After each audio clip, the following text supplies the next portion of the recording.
What a lovely sunset.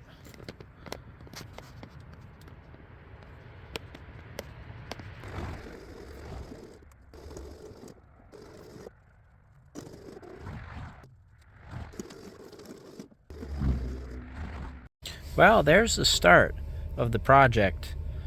Hammer time. Why are you spinning?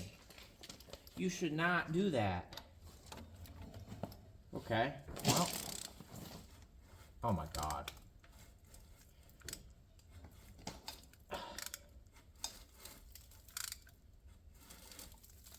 Why is it spinning? Should I probably put oil in the cylinders? Yeah, but it wasn't seized at all. Okay, so I'm gonna admit it is definitely not looking good for the heads. I mean, we won't know until we have it apart, but that back head is looking really bad, and I can't even see the front head. So, I mean, we'll see, but it's not looking good.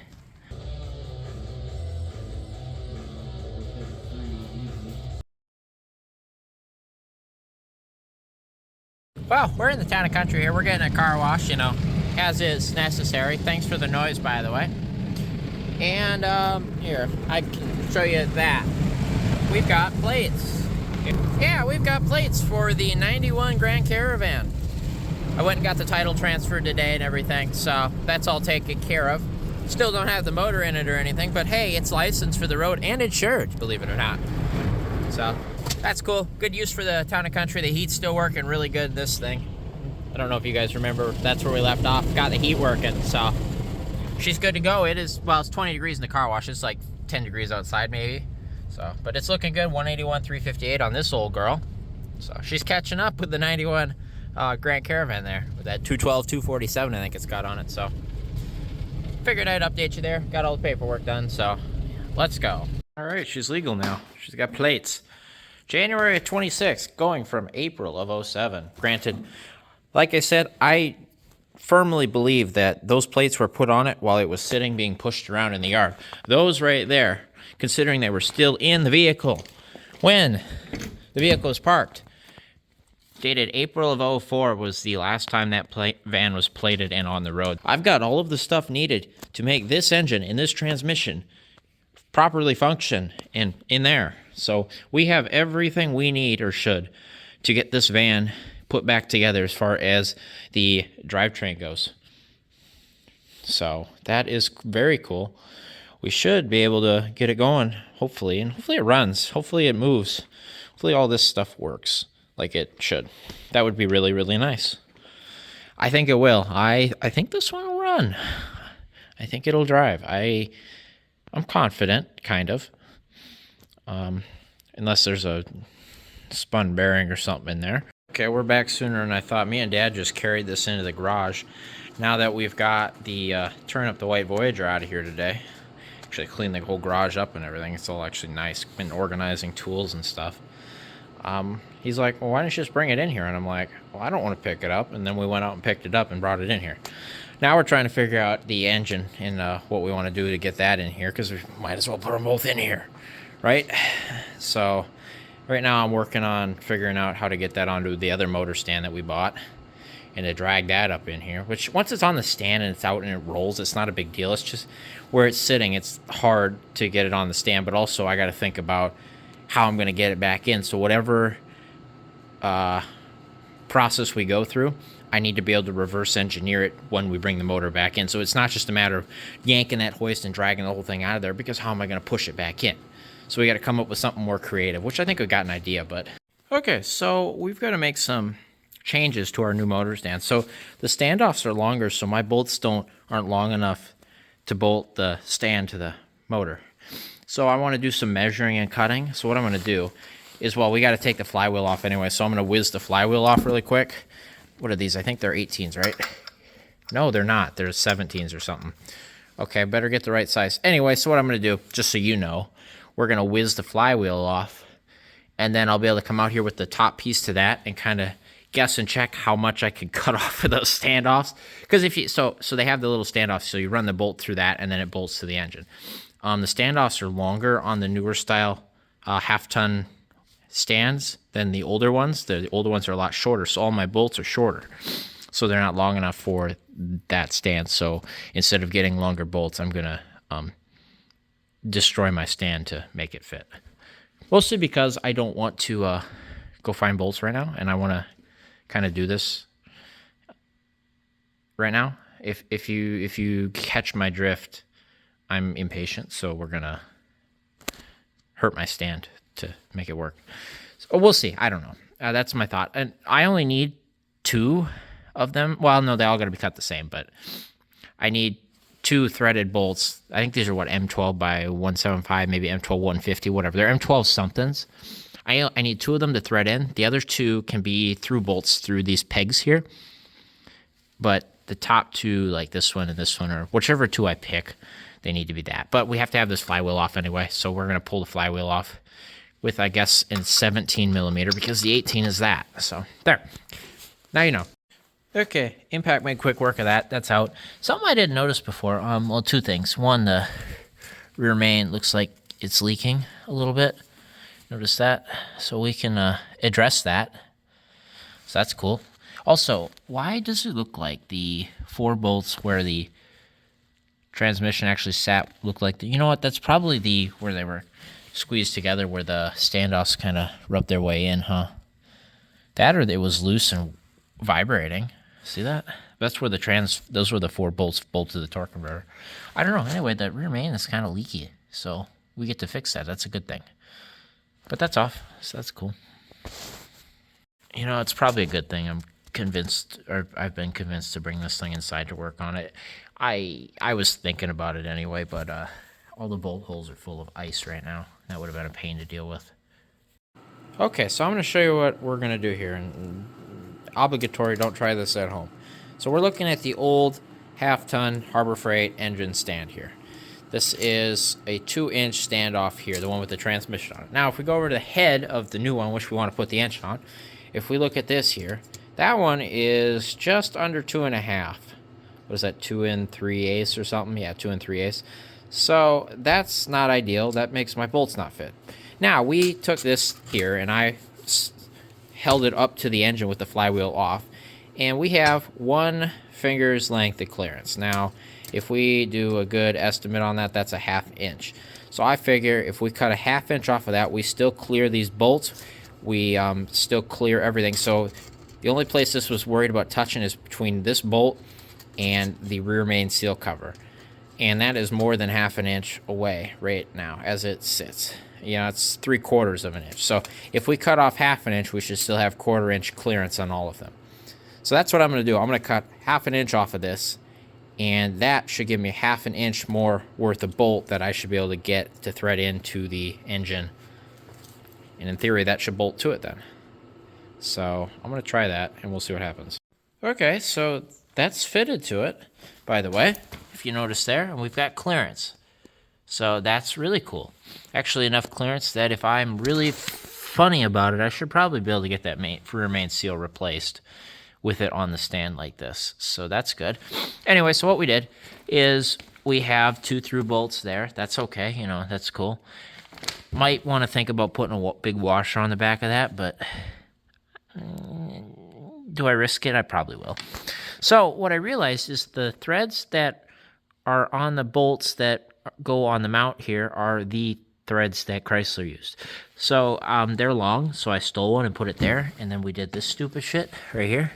That's in at like 4 threads, so it should be okay, to be honest with you. So I'm gonna pretend it's okay, and then it's okay, right? If you pretend it's okay, it's okay. So it's okay. That seems to be okay. That's something to think about we might do. Anyway, so either way, if we go find longer bolts, which I might, because why wouldn't I, especially if I am not going to get this done tonight because this thing needs bled because it's stupid. So, yeah, that sucks. I left it halfway up, and I think it needs bled now. Okay, it's the next day. As you can see, the cylinder is back on the lift. I did buy bolts for this. I got to swap them out quick, but I did end up buying the bolts. Too bad. I shouldn't have cut those because I was being impatient. I figured we'd have a chance. We didn't because this thing failed us. Anyway, last night I was able to, if you can see, get it to work. I ended up having to pop this off. I popped the little drain out. I drained all the fluid out. And once I got it all to stop coming out, I started pumping this, and it started spraying like a watery mud. So it got contaminated at some point. Anyway, I got that all out. I filled it up with new hydraulic fluid, bled it for a little bit. It bubbled for a while, then it wouldn't. And then I accidentally like knocked it over, like with this facing up, and it got the last bubble out, and then it was fine. So yeah, I just had to bleed it pretty good after getting new fluid in it. It's fine. Now we're gonna hook this thing up. I'm gonna actually have this thing raised up pretty high because I want to have a lot of slack in the chain. So my plan is we're gonna get this up in the air. Obviously, this will be bolted to it. With it up in the air, we'll slide the stand onto it. And then I want to have enough slack so I can spin this motor. And when I lower it down, I want to kind of swing it. And as it drops, drop that thing here. So I have the ability to kind of drag it out of here, I think. That's my play. I'll let you know how it works out. You'll see how it works out. Well, you know what? You guys get to see this. I'll go get the stand for you guys. We're already up in the air. We're good to go. I'll let you see this chaos. Obligatory, once again, don't try this at home. This sketchy thing is full of don't try these things at home. This is me without a concrete floor or a lift, dealing with a 91 Caravan I paid less than $100 for. I've got more into it in the plates and the tabs than I do the full purchase price. The DMV totaled the van. Dang it, guys. Ugh. All right, I'll go get the stand. You guys get to see this chaos. Enjoy my genius. I don't know what you want to call this either. I don't know. Either that or I die. So one of two things is going to happen. I should get everything as far out of the way as possible in case this thing wants to like do things it shouldn't or it slips. My escape path is towards you guys. This is either that or this. These are my escape paths. So at least I'm kind of thinking about that, and I don't want to trip over this, and then I'm really in trouble. Okay, so we are going to tug on this while we slowly lower this down. Hopefully this does something like I want it to. Hopefully it doesn't like try to tip this thing. It shouldn't, but we'll see.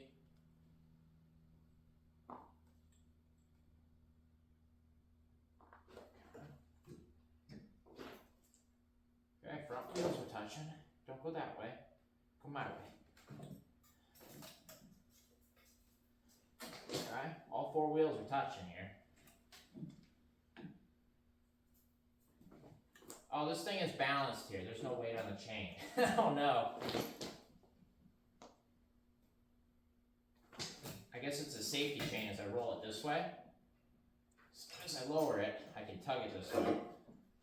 This actually might work out better than. Nope, the chain's free. And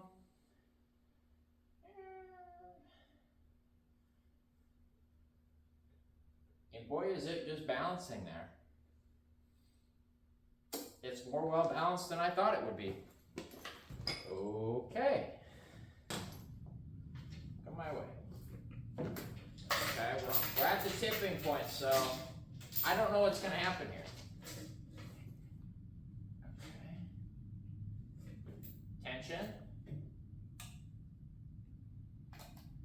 Oh, it's lowering because I left that loose.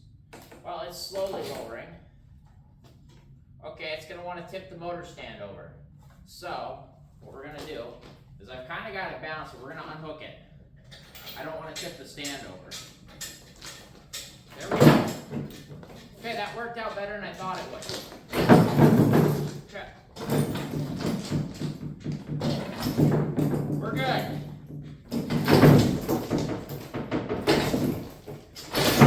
Oh, right on my foot. That's good for my foot. Yep, that's good for my foot. Ow. We're okay. I just pinched my toe a little bit. Ooh, yeah, roll that over on your foot. Nice. So we did have a casualty, but we survived, so it's okay. The motor is off the lift. The lift is still here. Now, putting that back up there will still prove to be a challenge. It's off. I'm going to try to struggle it out of here after I verify my toes are not falling off. But it's on the ground. Okay, let's see if we can drag that thing out of here by myself. Why does my back always hurt? Gee, I don't know. Well, we're gonna try. Oh, this is gonna be easy. This big bar, this is the one thing I like about the newer stand here, is this big bar. The other one did not have this.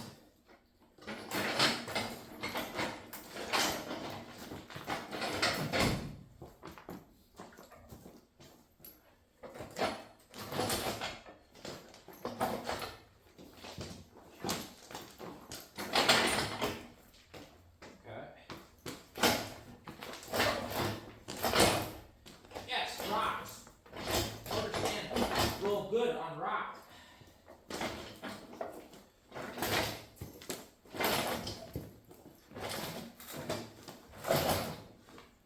Come on. Okay, we're getting the dirt. Ooh, do a wheelie. So, I guess. Hey, are those brakes on? No, they're not. That would have been funny if the brakes were on. Okay. Okay, I think I got it fixed, guys. Easy. Piece of cake. Not a pain in the ass at all. Definitely wouldn't have been easier if I took the motor out in a concrete floored shop with heat. No. And then not had to transfer it to another building. No. That couldn't have been easier. There's some friends we haven't seen in a while. String bean in the truck. And the trailer, I guess. But you've seen that recently. Actually, you've seen this and that technically. You haven't seen her for a while, though. Do I push or do I pull? Pulling's probably going to be easier.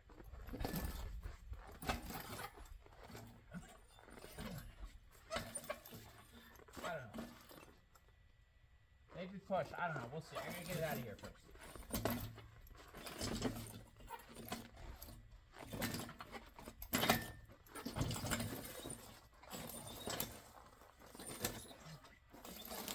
Come on.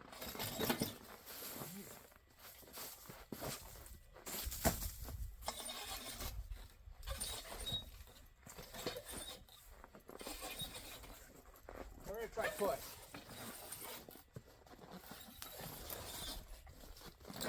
Yeah, that might work better. We'll see. Arguably, it's worse. Okay, maybe not. There it goes. Just gotta get it moved. And now from the 05 Town and Country's view. Onward.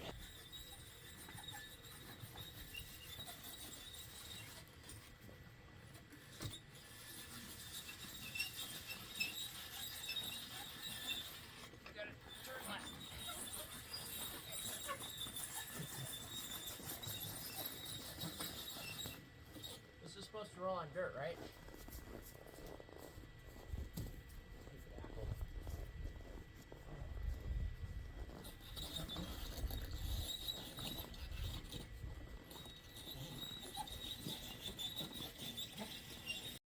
And this is what Turnip, the white Voyager, sees.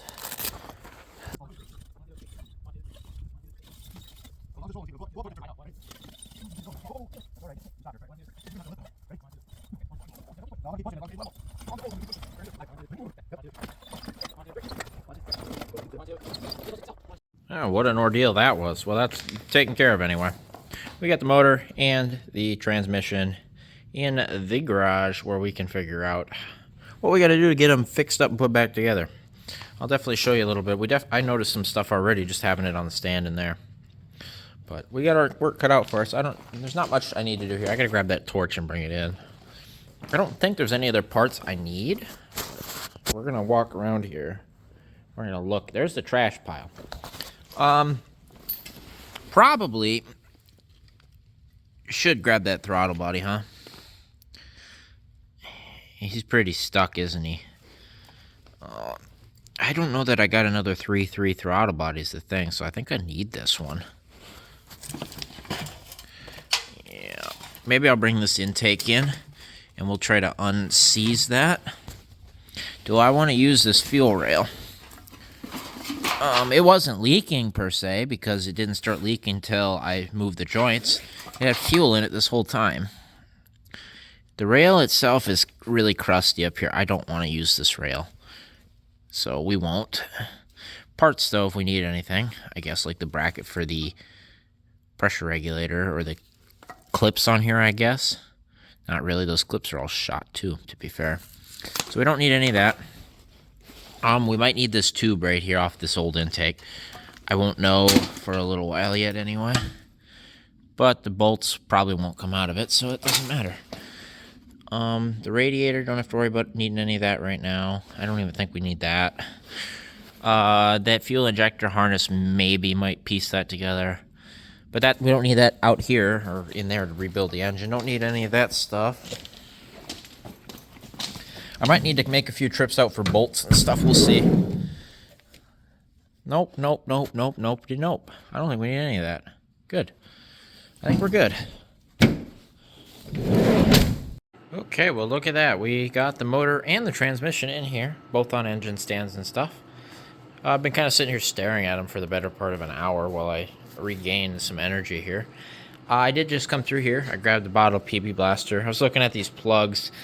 This one was pretty sketchy looking to me, so I've been spraying the plugs. Kind of a few other bolts and stuff. So I do want to get those off.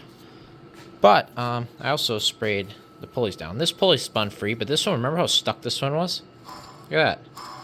It's junk still, but now it spins.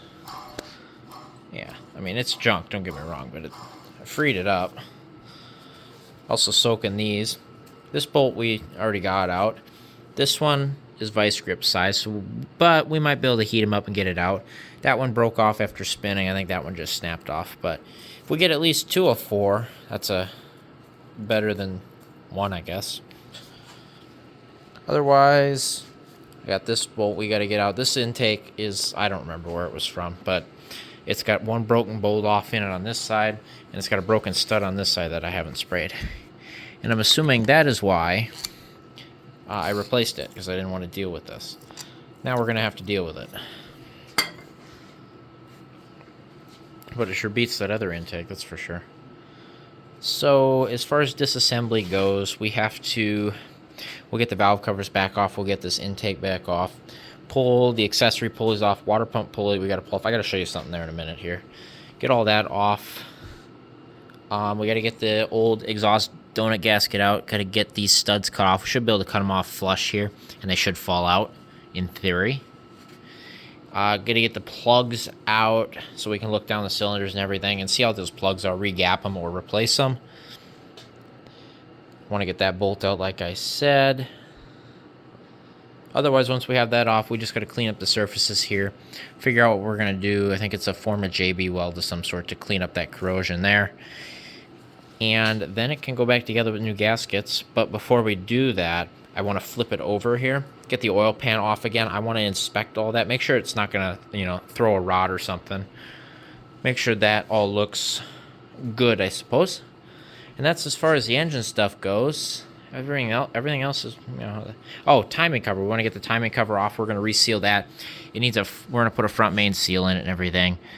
Might as well put it, I think I bought a chain, so we'll put a chain in it. We'll inspect everything in there, make sure it looks okay. And then we got to do the rear main, which, because of the way that it is, will be a little difficult. I've done this before. You got to have the motor tipped upside down. I can get at all of the bolts with the exception of the one over there, in which case what I think I will do is once I have the motor sitting stable, I will remove that bracket. It should be fine with the other 3 holding it in place. So that shouldn't be a problem. And we'll remove that bracket to remove that bolt. We should be able to sneak the cover off, slip the new seal on, and then slip the cover on. But we will cross that road when we get to it. If we have to do it after setting the motor on the ground, we can do that too. The freeze plugs, despite all the rust, the freeze plugs look okay. That looks fine there. This is a little rusty in suspect, but it's not leaking, so I think it'll be okay. We got to get this filter off somehow. That was stuck on there good. We'll see if that comes off. What else is there here? These freeze plugs all seem to look okay on this side too. This side looks good because it was not exposed to corrosion, stuff like the front was. Power steering pump seems okay.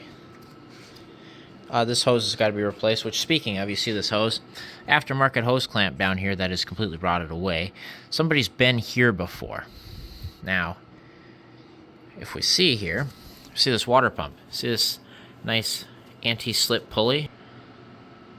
That is a nut and a bolt because somebody broke that off. So I don't know if they took the cover off and drilled it out, maybe? Or what, but this is a brand new water pump. Like, this water pump feels perfect. You can tell it's nice and shiny compared to the cover it's on. That is a brand new water pump. So I think we're gonna run that pump, actually, believe it or not. Despite sitting for 20 years, I think it's okay. It might not hurt to get the bolts out and then free them up, and Annie sees them anyway while it's out. I probably will do that. But we got something to work with here, and it's in here in the heat, which is a lot better. See all that water dripping out of here? We'd have to deal with all this ice if it was outside, so we don't have to deal with that anymore. And then we move on to the transmission over here.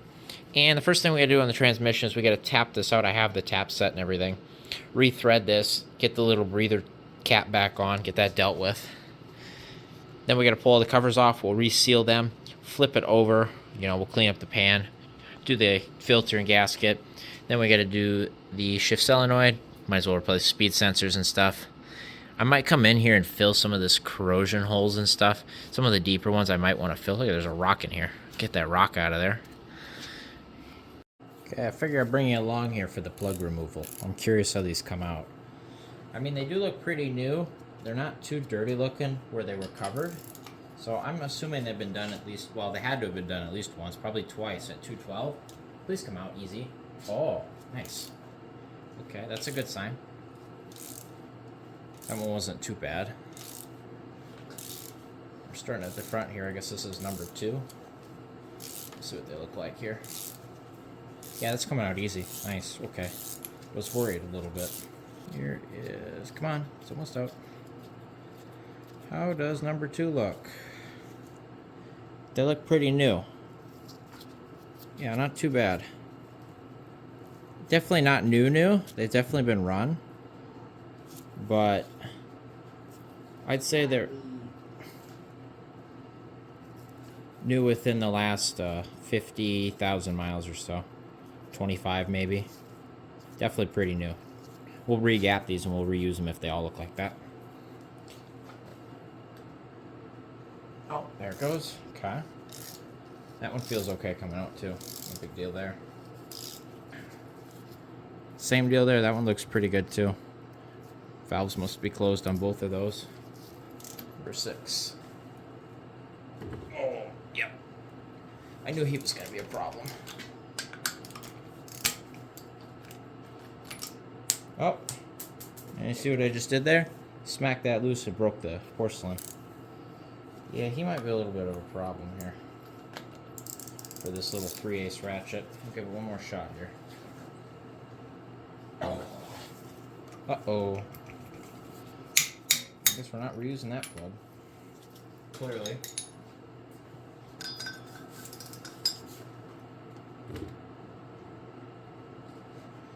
Oh, that one's stuck.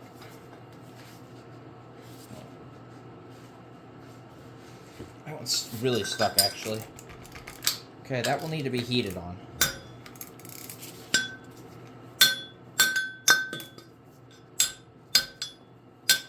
Okay, well that's the one I'm worried about, so I'm going to soak him some more. These 3 should come out significantly easier. They were on the protected side. We'll start with number 1. Yeah, no problem at all. I'm looking at something that's not right, actually. Oh, did I mess that up when I had this off? If you look, can you see this? Looks like when I had this cover off, I knocked this loose. See that right there? He's supposed to be under there, and I bet you I let him loose when I had this plate up. I'll have to fix that. That's a problem right there. It's from pressure washing. Not too bad. A little bit of corrosion on top there, but that plug also looks really good. Oh, that one came out really easy. Nice. Number 4. Number 4 looks pretty good too. They all look good. We'll go for 5.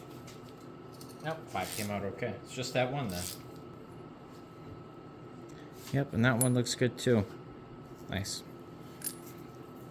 Yes, I have made a grave mistake here. Well, not grave, but what has happened here is, remember when we took this tin off because I wanted to get on all of the cam lobes to lube it up? Well, in doing that, I realized that this is what holds the lifters in place.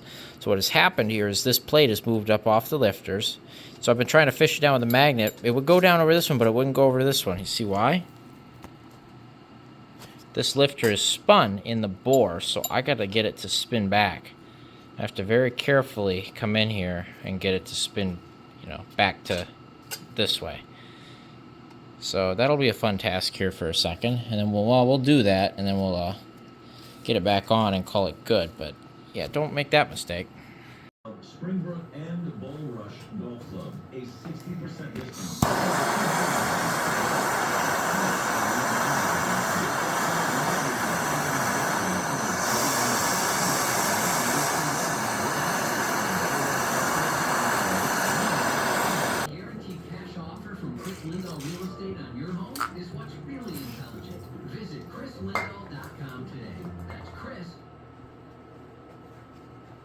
Okay, we heated that plug up. We're going to use a 1/2 inch 13/16 here and a 1/2 inch ratchet. Come on. Oh, motor stand's going to try to roll on me. I guess I can lock the wheels, huh? That might help. Okay. Come on. Wow. Oh, that's not good. I think we found the one with the open valve. Try that, huh?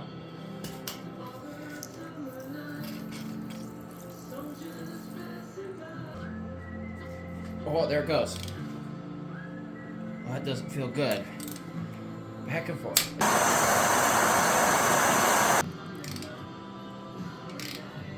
There it goes. Maybe not. Yeah, that did not come out very happy, but it did not take threads with it. Looking pretty good. That one was really, really corroded. But the plug itself looks fine. It looked like it would have been fine. But, yeah, see, it was rusted in place here and then corroded all in here. Yeah, that plug is bad. But it looked like it was good. Yummy. Oh, look, if it isn't the consequences of my actions. As you can see here, because we cut the studs off, we are hitting the exhaust manifold. Funny. What's weird is that I don't believe I had this problem on that motor stand, despite that having the same sort of standoff. I could be mistaken, though, and I might have taken the manifold. I could take the manifold off, and it won't be a problem. But I don't think we'll need to. The cat is over there knocking things over. I think we'll be fine. This should be enough to, work in here that we, as much as we need to. And I'm just looking at it here, and I don't see anything wrong immediately. You guys see anything suspicious looking? I don't. There's trans fluid, a little bit of rust spots on the bottoms here, where it was air and the moisture would condensate. Yeah, dirt and a little bit of rust on the bottoms here, but all of our pistons are here. I don't see anything bent. I have to start looking for play and stuff, but watch this spin over. But so far, everything seems to look okay. Maybe come in here and spray and knock some of that stuff down. Some corrosion up in here. See that? That'll get addressed when we do the timing cover. Chain looks present. Cat, what are you doing? Stop it. Bad. Hey. Hey. Psst. Anyway, that all looks present as much as I can see here.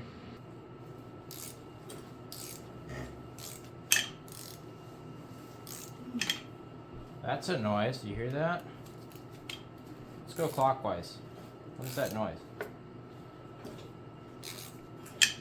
Hear that? What's that?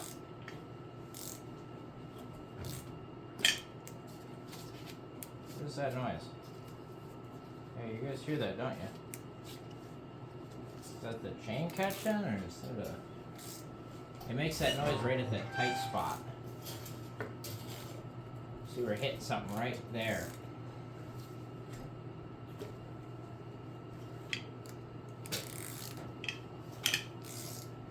Thinking it's a stuck link in the chain, yeah. It's the chain, I can see it. I just watched the chain jump. There's a stuck link in the chain. So that is the stick spot we feel is a stuck link in the chain. Let me get some oil. Alright guys, so yeah, I'm pretty certain here, grab a screwdriver, that this is why the van got parked. Look here, see this chain over here is kind of just dangling down here. It's loose on this side. This is the loose side, that's okay. This is the tight side where it should be tensioned. So it's slapping because the chain is so loose. Either it's about to jump time or it already has. So I'm thinking we might have found why it got parked. So they did a bunch of work on it, and then it started making a noise, and they're like, Rod, not park the thing. Or something, you know what I mean? Or it needed more work, and that was that. That is excessively loose. Yeah, look on this side down here. See how loose that chain is? That's maybe normal-ish, but it should be tight on this side. That's why it's slapping as it goes around, because it's binding, because it's so loose. So yeah, justified timing chain replacement. I'm curious to see if it's in time or not, or if it's a tooth off or something. That may very well be why it got parked right there. All right, so I spent some time cleaning up the gasket surfaces here. Obviously, the top of this head looks pretty good. Down here, not so good. That was flaking off. It's bad. I got it so it's level, like there's nothing sticking out. So now we just got a giant gouge to fill. Other side, similar story, not nearly as bad. Just some deep pitting. But here's the thing that's our saving grace, if you will. Everywhere where it actually matters, because the gasket was on there good, is still pretty good shape. That looks okay. The only thing we're going to have trouble with is sealing the valve cover, which I think a little bit of RTV to kind of build that back up, kind of sand it back down. I think that will do. And then obviously on top of the, not RTV, what did I call it? JB weld is what it should be. A little bit of JB weld. And then normally I'm not an advocate of putting RTV on everything, but this I think is going to get the RTV special. And we'll seal that up. That should be okay, I think. It's what we're going to do anyway. Otherwise, the rest of it looks good. Also got up here, I scraped off the oil pan surface. That looks really good. That's all nice to good to go. Obviously, we still got to take this cover off, and we got to get this guy off. Right here, see? You can get in here, no problem. It's just going to be this one bolt that's blocked. Okay, well, we're going to see if this oil filter will come off. First, we're going to try bare hands. What are the odds it comes off this way?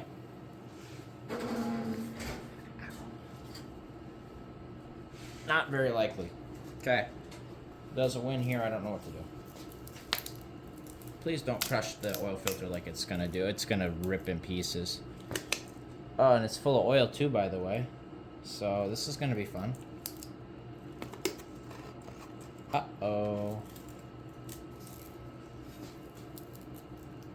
Oh, there it goes though. Alright, you guys ready to put the first new part on it? Microguard oil filter.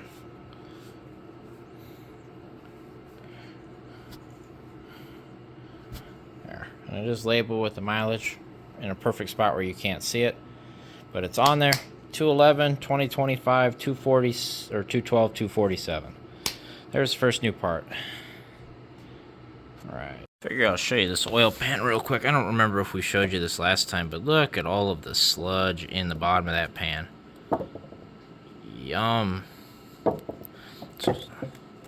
That is a pretty good reasoning of why you change your oil on motors that are sat for a long time.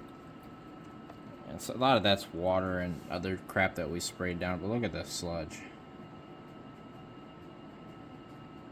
Just toss the rest of the pan, because look how dented and banged up it is. Yeah, see that? We're not going to use that. we're going to take that drain plug out. We're just going to throw it right in the trash.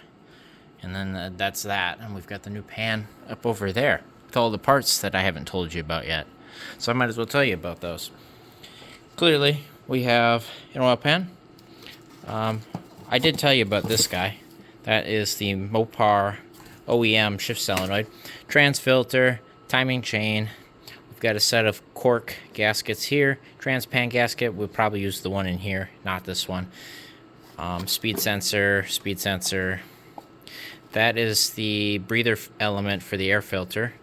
It was $1 on clearance, so I grabbed one. Why not? Timing cover gasket, oil pan gasket, rear main. One of these is a front main. Well, one of these is valve covers. Throttle body gaskets. There's some other gaskets in there. There's all kinds of gaskets. That's an EGR gasket. We don't have EGR, so we don't need that. Intake gaskets. So, pretty much every gasket besides head gaskets. Oh, there's a brand new set of fuel injectors in that manila folder there. So that's good. Or reman injectors.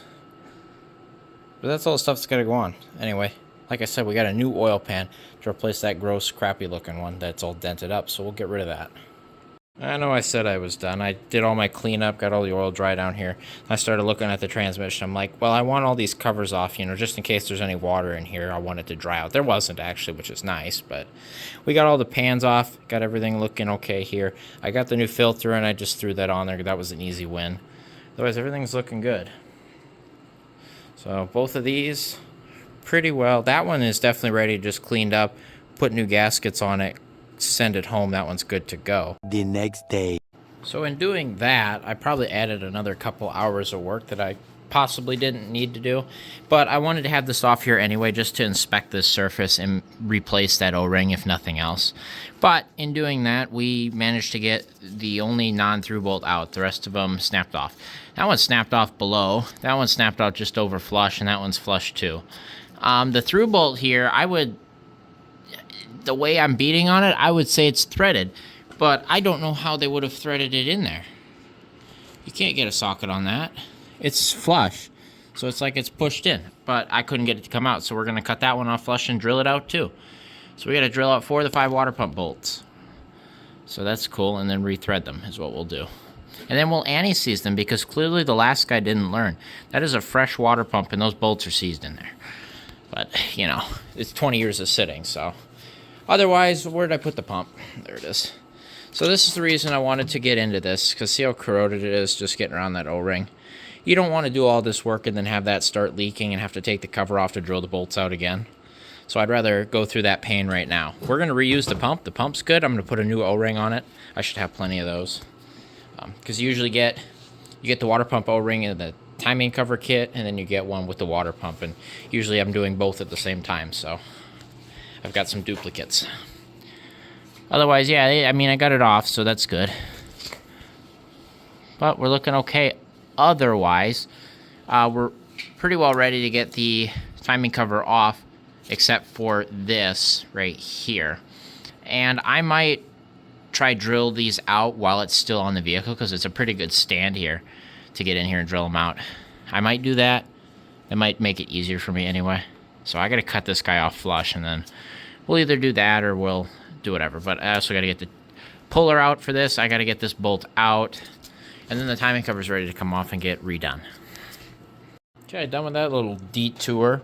So I had to drill out 4 of the 5 bolts. This is the only original remaining. And I managed to find 2 other water pump bolts. This is an original. Notice how rusty it is. And then I found, I think, these 2 right here. I pulled these off of my spare / parts motor. This one is not quite the same bolt. It's a little longer, actually. But same difference. It's an M6 by 10 threaded bolt with the same bolt head. It's just got this little end on it. So that's no big deal. Up here, on the other hand, remember how that had that nut and bolt? Well, that bolt was definitely not... It was not threaded. I knew it wasn't.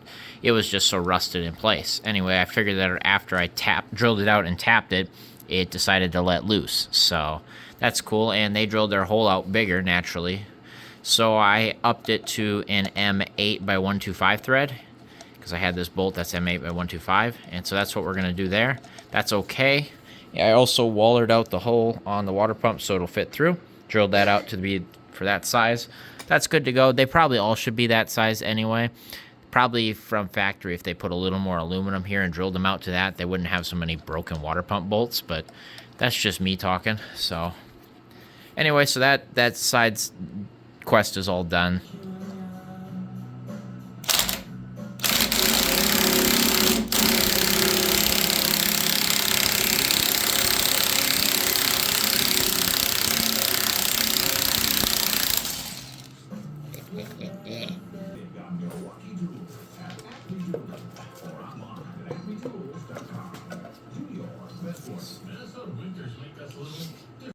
Alright, timing cover is off.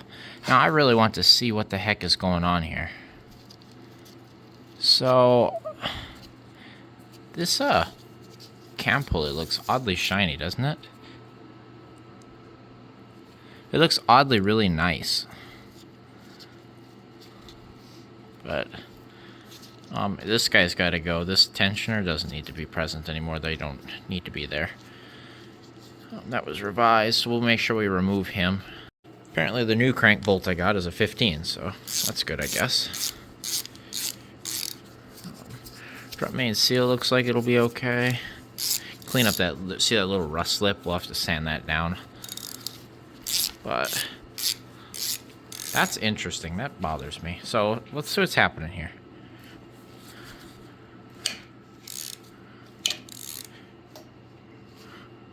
So what has happened?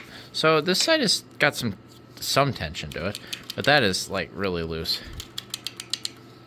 So is it hitting that? It's probably hitting that guide, isn't it? Yeah, look at it. So when the cam flips forward, because the cam is under whatever you want to call it, tension, it clicks the belt.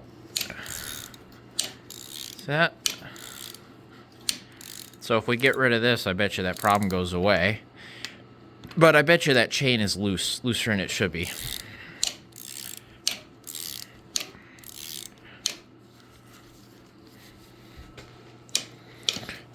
Nice. I guess we could check to make sure it's in time, right? So we're gonna have to spin a couple times till all of our marks align. Right there, our marks are pointed up at each other. So then we've got the dot and the dot, and I think it's 8 in between. 1, 2, 3, 4, 5, 6, 7, 8. So it didn't jump time or anything. It's looking good in that respect. Might as well leave it there so we can put the new chain on it, but yeah, that's, well, I want to spin it around with this out, so I'm going to remove this quick, get rid of that guy. We'll see if it makes any noise then. Loose. Like that's a lot of play. But yeah, it still slaps. Look at that. Why do you do that?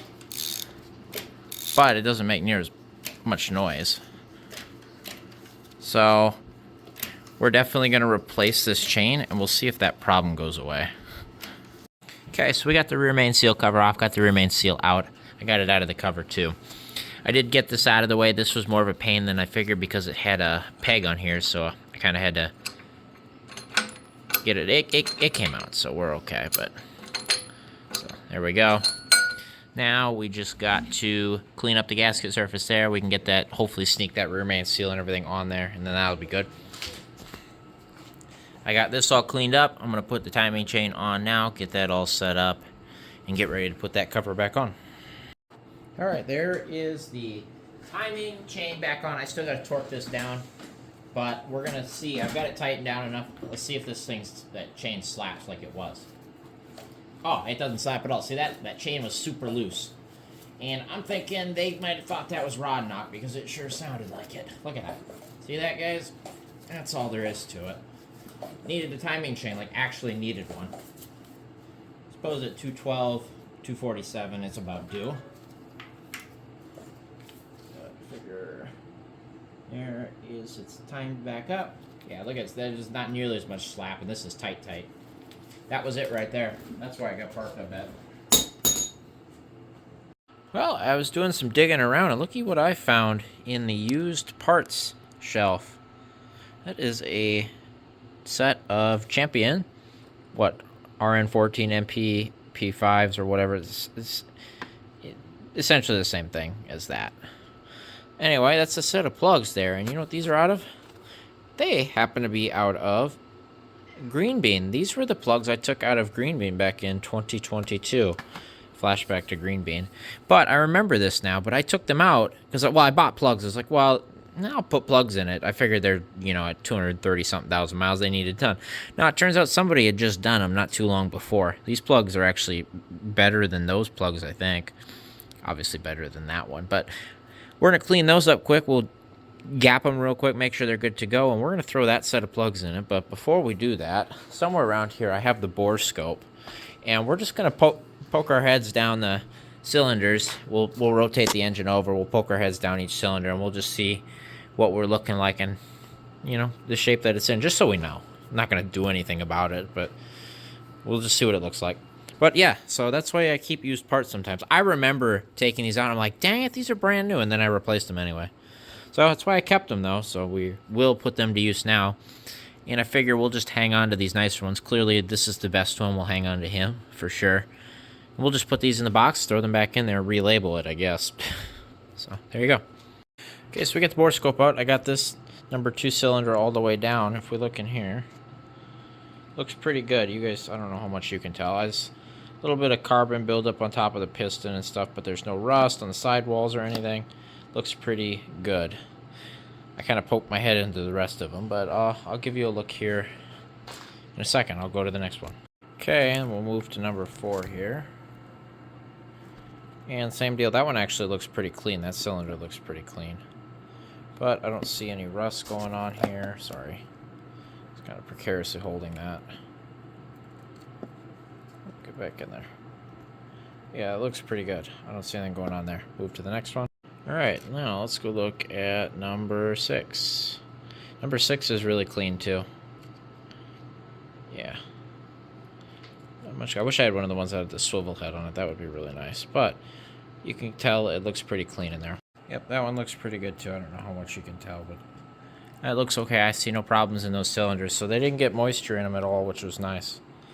Alright, so now that we're good with how those all look, I'm going to put the 6 plugs back in. I'm going to put anti-seize on the threads, so they're all good to go. And then that's done. The cylinders should be sealed up as far as that's concerned. Okay, so I got to make this quick. My phone's about dead here. But I did put the... What do you want to call it? Ooh, that shocked me. Why did that shock me? That held an electrical charge. That's crazy. I don't know why I touched it. Anyway, I put the JB weld on here. It's kind of expanding here, so we'll have to sand it down just a little bit. We stayed away from where it actually seals, and we put 2 bolts in here to keep it from going down there. Anyway, there is a surface there to seal to now, as you can see going across. We should be able to RTV that, and it shouldn't leak. We're RTVing this whole back side of these valve covers. Otherwise, I think we're good to go. Okay, so that's been setting up for about a day. That is a lot better. We'll see how it turns out when I sand it down. Hopefully it sticks. I think it will. Definitely better than it was. We're gonna go with that. I did also take the air compressor and I blew out a bunch of crap that was in here, so it looks a lot better too. I think I'm gonna stuff some rags in the bottom, so hopefully whatever sanding dust doesn't get down there. Or at least try to minimize it. And I don't know if I'll take a grinder to it and knock it down or what. We just got to get it so it's not any high spots. We just got to get it knocked down a little bit. Any low spots are okay. It's going to get filled with RTV anyway. So I'll go ahead. I'll get this ground down. Well, I'd be lying if I said that stuck because it didn't. Well, I ground it down and I had it ground down fine. I started looking at it. Kind of had cracks in here, so I grabbed my fingernail and just kind of fell off in a couple pieces. Didn't really stick to this, but also, it didn't feel hard. Like, this side I could get, I maybe gooped it on a little thick, and it didn't completely harden. But this side, it came off like a chalk. It didn't even harden up properly. So I don't know what happened. But what we're going to do now, since we know the high temp didn't work, we're going to try the aluminum weld. I'm going to come in with a grinder. Kind of touched up this stuff too. I'll come in here and I'll finish touching this up. I'll kind of grind into here a little bit more. I was using the scraper. And we'll try this. This says it specifically works for aluminum. Another 24-hour cure time. That was well over 24 hours, by the way, for that. It's like a day and a half. So, yeah, that kind of sucks. This side, see, I'm not worried about this side so much. It's this side that's going to be a problem. But we'll clean this up a little more. I'll hit it with the grinder again. And I guess I'll try this. I'll put this in.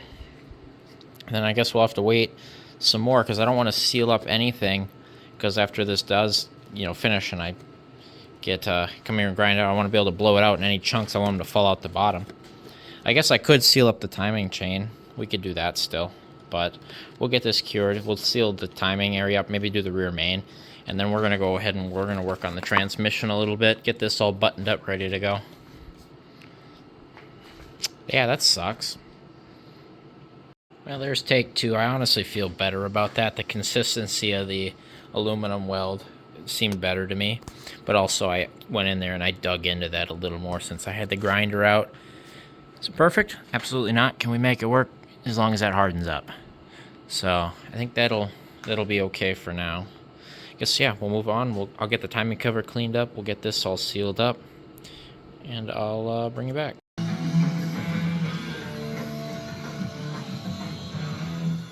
Alright, there we go. It's all got a coat of black paint on it. That was the last of my engine paint, so... Well, I've kind of been plugging away on the transmission. I got the gasket surfaces all cleaned up here.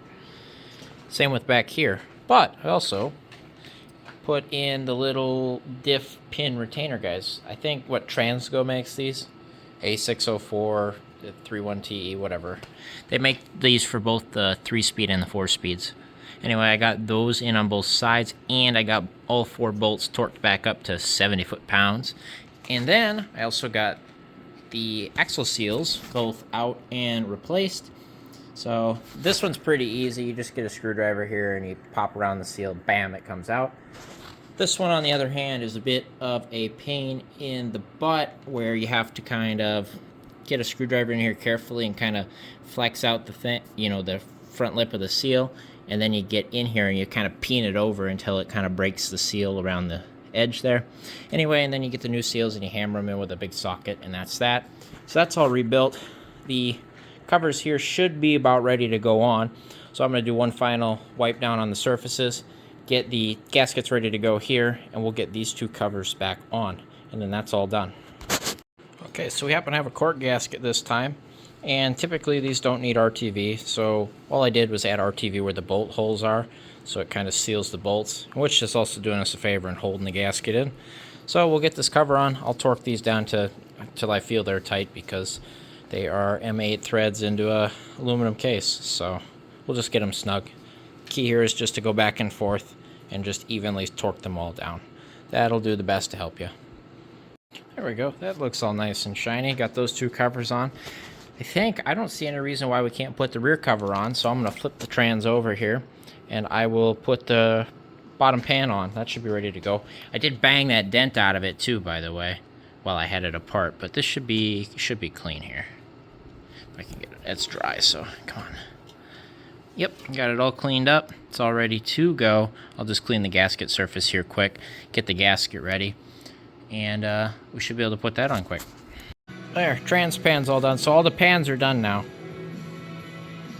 Alright, getting ready to replace the shift solenoid and both speed sensors here. Got everything up, just going to clean this off real quick. Okay, so this is pretty cool, because if you remember, we ended up actually getting a genuine Mopar shift solenoid, which is cool. The box is dated 2024. I bought the cheapest one on Rock Auto, and this is what I ended up with. The date on the package here is 11/30/23. That's got your new gasket here. We've got the shift solenoid here. I just got to clean up the surface here. It's got anti-rust assembly lube on it. So, but because it's a Mopar unit here, it's got instructions. Look at this. Chrysler. It's got a Pentastar on it too and everything. Mopar. Instruction sheet for this. Valve body solenoid changes. This notes the change when they went to the new version of the shift solenoids, like I'm talking about here. And you can read this here. It just says that you can put this on the old transmissions. You just got to get rid of the old insulator plate, because the old ones used 2 gaskets because it had an insulator plate, and that the new gaskets are different. Then you go over here, and then it shows the old gasket design as well. and the spacer plate is not used, yeah, make sure you discard the spacer plate, which is what they're talking about there.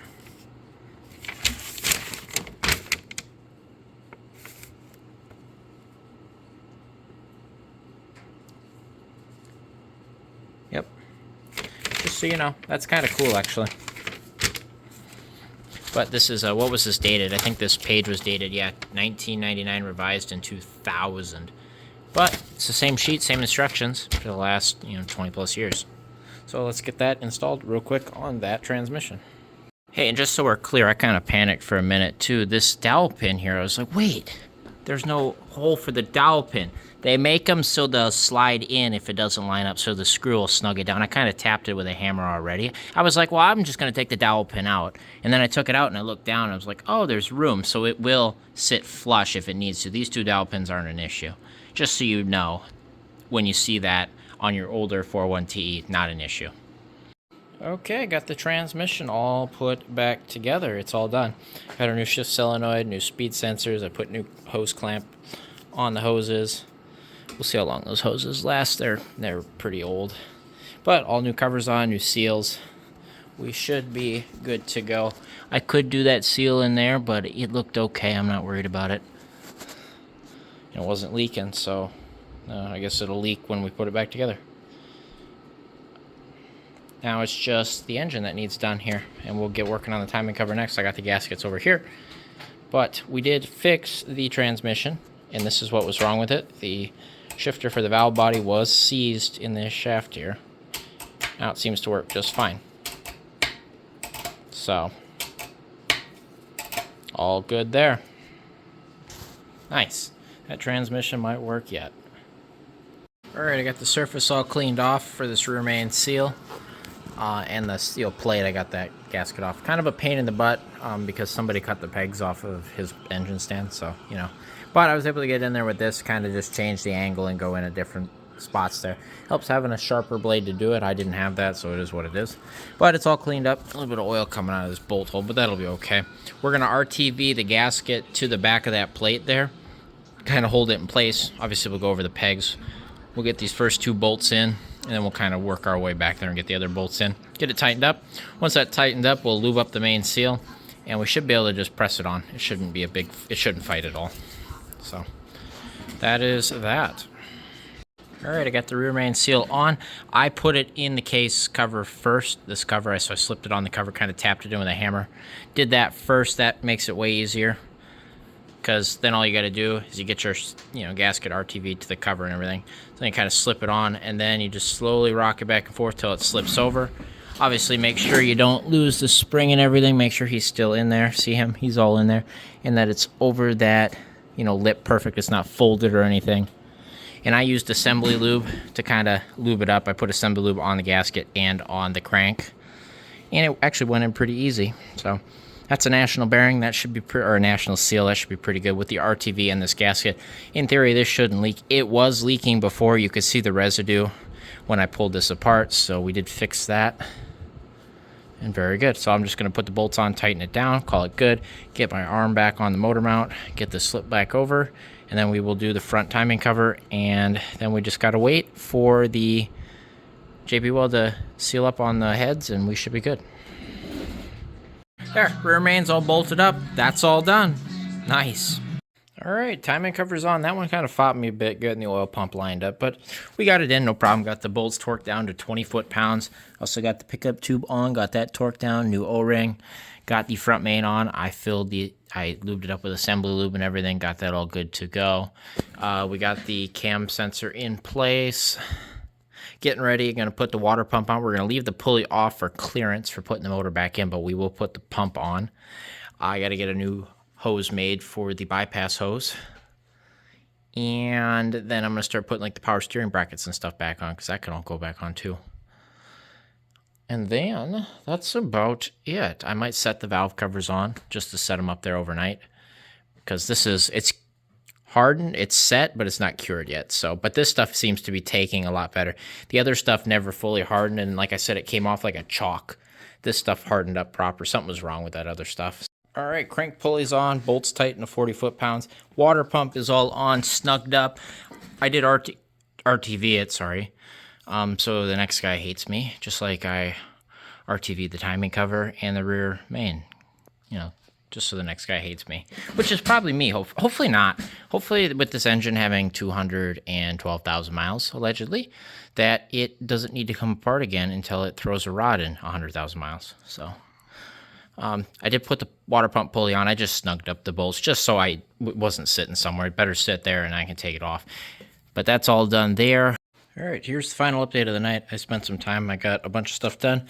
Got all my area cleaned up here. That's one thing I recommend you get in the habit of doing if you haven't already, is clean up when you're done, you know, at least where you come to stop. It saves you so much effort later. I learned that after a long time of not doing that. Anyway, so what do we got going on here? There's lots of new stuff on here. We got all of the bracketry back on here. I think this was already on here last time. This is on here. That's all tightened down. I found an idler pulley. I don't know what vehicle it was off of, but arguably this pulley is better than that one. It's a used old pulley, as you can see, but there's nothing wrong with it. It had a brand new spacer in the box it was in, which was good because we needed it, because the one that was here was the wider one, so it wouldn't fit on this pulley, which is fine. I got the valve covers just kind of sitting up here. I went and I found all the bolts, and I kind of just placed them in here just to make sure I didn't lose anything or I had all the bolts and stuff. So that's all there. That's all good. Got this guy on here. Got him tightened up here. Got a hose clamp here just ready to go. I don't know. What else did we do, I guess. I think that's it. Just all the accessories up front. So that's all good to go. We're looking good. And what does that leave over here? There ain't many parts left, which is cool. We got the oil pan gasket, intake gaskets, valve cover gaskets. There's the fuel injectors, and there's the pressure regulator. We got to get a fuel rail put together for it. But that stuff's all there. Then here's the random bracketry for the motor mount and stuff. That can't go on until some other stuff goes on, but it's there. And there's a cat. Hi, cat. You just want to be the star of the show, don't you, Mr. Dilly? What? With my greasy hands all over you. You're welcome. Yeah, other than that, we got this flashlight that's leaning here, and the lower intake, which I've got this bolt, that's the stuck bolt. I've got it soaking with PB here through the back of the threads. Hopefully that helps us tomorrow. We're going to heat it up and just try it again. I love how the old radiator hose is still adhered here. Like, that's how bad it is. Look at that. Anyway, that's got to get cleaned up, ready to go, get this bolt on. Once that's good, we should be good to go as far as that goes.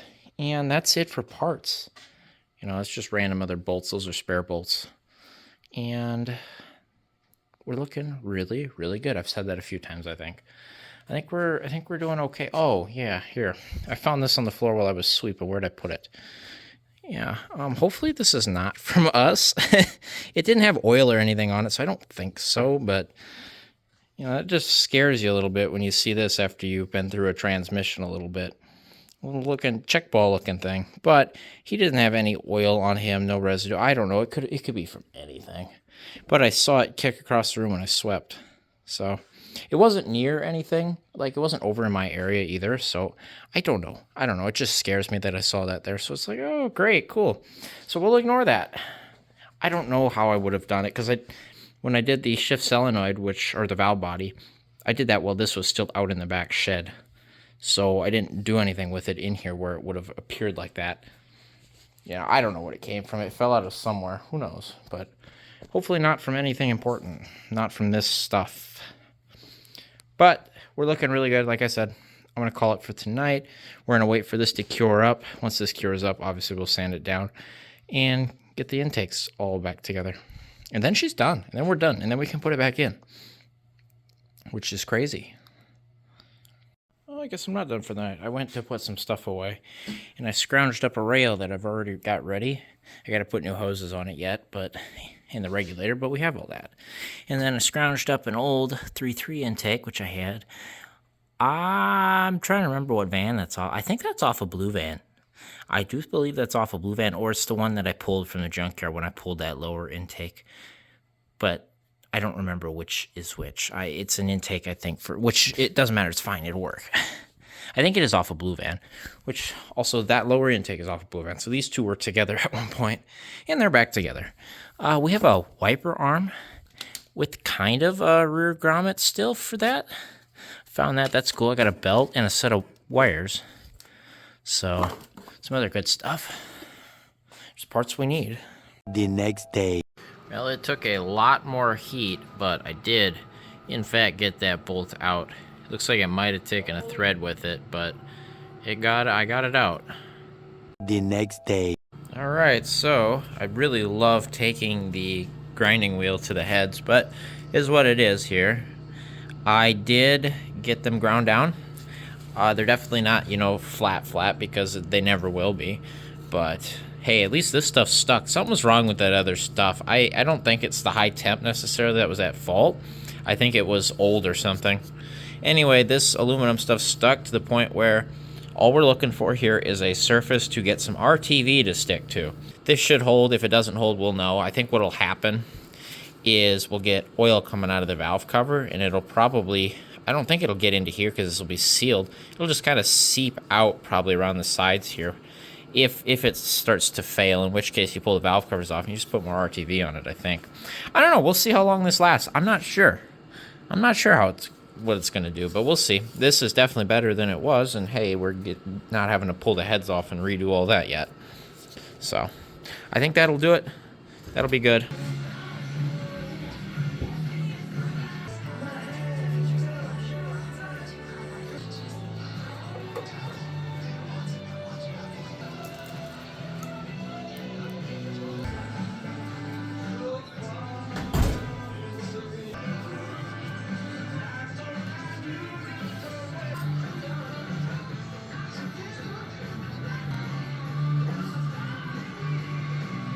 Your dream home to life. Don't miss this opportunity to explore. Well, there we go. We've got the top end all sealed up. So we've got the lower intake on. I've got all the bolts torqued to 200 inch-pounds.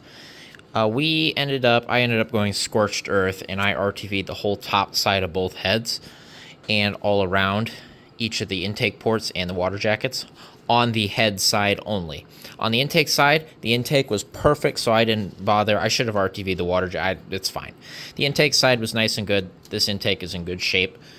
As long as we have the head sealed, I think that gives us our best shot. I did torque them down pretty quickly just to have it squeeze out whatever it didn't need. As for the valve covers, I've got them all on. I RTV'd the entire back wall here, and I just put it on there. I put a good bead on both. Then I set the gaskets on there, kind of smushed it down, make sure it was smooth. And then I RTV'd this side of each valve cover, just because the way the corrosion is, it kind of flexed because the corrosion expanded. It kind of bent the valve covers a little bit. This one I straightened out a little bit, but I wanted to make sure that was sealed. And then we just ran all 8 bolts in, and I just snugged them because the way this is, we want this RTV to set up and kind of create its own gasket. So we're going to let this RTV sit for an hour or so, and then we'll go in and we'll snug them up. I'm not going to torque them to any specific torque, just tight. Just kind of how I do these M6 bolts. I just have a good feel for them. Otherwise, they get stripped out, and, that's that. So I don't want to do that. Anyway, so it's sealed pretty good, and I came in here with a flashlight, just make sure we had contact all the way across. This is going to give this whole top end's best shot of sealing. I think we'll be okay, to be honest. And let me be clear, I hate RTV. I hate it just because I hate scraping it. I hate having to deal with it, so sorry for the next guy. But this needed it. Even I know that this needed it. So I think actually it's going to turn out all right. Well, we have a small predicament here. So I obviously got this new intake on, and I'm getting ready to put the thermostat on. So here, we're going to go over here. Here's my used good thermostat, right? Dodge Caravan thermostat is how it's labeled. Looks like a Dodge Caravan thermostat. It no fit. Why it no fit? Isn't that weird, huh? Okay, that's interesting. So I'm like, wait, where's the lip where this would sit on? Why is there no lip? Here is this guy. Oh, there's no lip on this. Wait, where did I get this from? This other intake. So if we look at this other intake here, this is off a 94 Town and Country. Notice the lip here? This is like a typical styling that they're all like now. So this kind of sits in that lip, sits flush, and obviously that fits in there. I forgot, I guess I remember dealing with this previously. The first gen 3.3 intakes, the early ones, this is machined differently for the thermostat. So it takes a different thermostat. It takes a different housing that has the groove in the housing. Yeah, so I need to go dig around and see if I have the matching housing for this. I have a feeling I don't, because I think the other one was super corroded. But I might still have it. We'll see. I'm going to look around for that. Obviously, I got to order a thermostat. Functionality-wise, I don't think that this is going to make a difference running a Gen 1 thermostat. I'm just going to have to remember that, hey, if this ever needs one, it's a 90 intake and not a... Maybe, who knows? I'm going to go look at the old intake. Who knows? Maybe 91 is still like this and they didn't change it to like 93 or something. And maybe the original housing off the original rotted intake is the same. Therefore, the thermostat and everything's the same. We'll see. I'm going to go dig in there and I'm going to go look. And I'll bring that intake in here. I got to pull the throttle body off anyway, so I'll bring all that stuff in here. And the water outlet there. Otherwise, we're ready to go. I did tap all of these bolt holes here. And then I've got... four OEM bolts. I ran a thread chase on these, as well as the 13 mil. I made hardware for this. That all came out of this intake here, as well as this guy here. So I guess I cleaned that up for nothing. So there you go. I'll go looking around. I'll see what we can come up with. All right, here is the original intake off of the van. As you can see by the corrosion, if you guys remember that. Wow, that's so bad. However, I did have this, and if you look here, notice there's no groove. And then here's the rad hose with the housing attached. Notice there's a groove here. So in 91 they still had this design. If I had to guess, I bet you this was changed for the 93 model year. That would be my assumption. So they had this old stuff. So we're good. That's the right intake. No differences here. So it's the right intake, right thermostat. So the older 91, probably 92 are like this. I guess I didn't know that, but now you know. So this is the original thermostat. It actually doesn't look that bad at all. It is a 195 thermostat.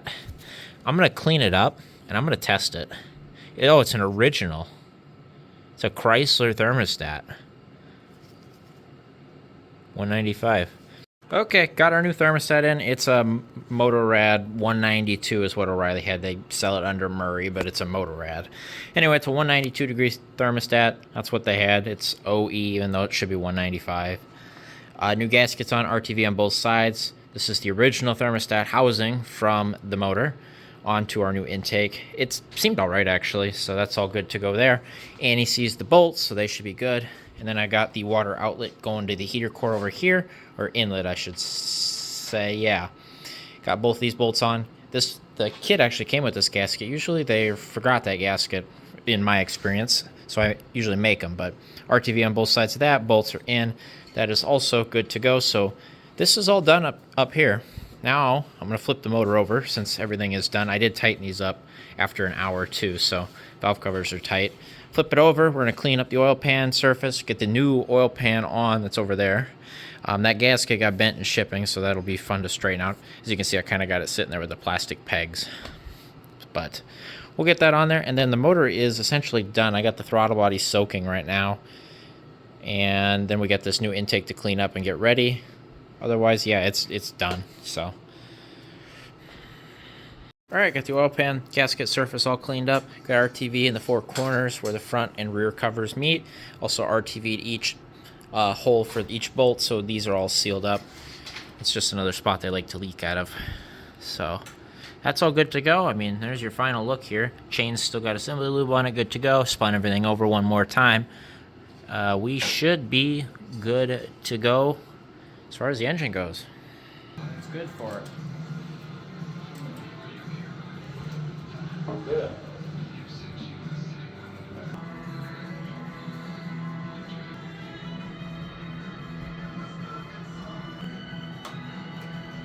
It's full of oil.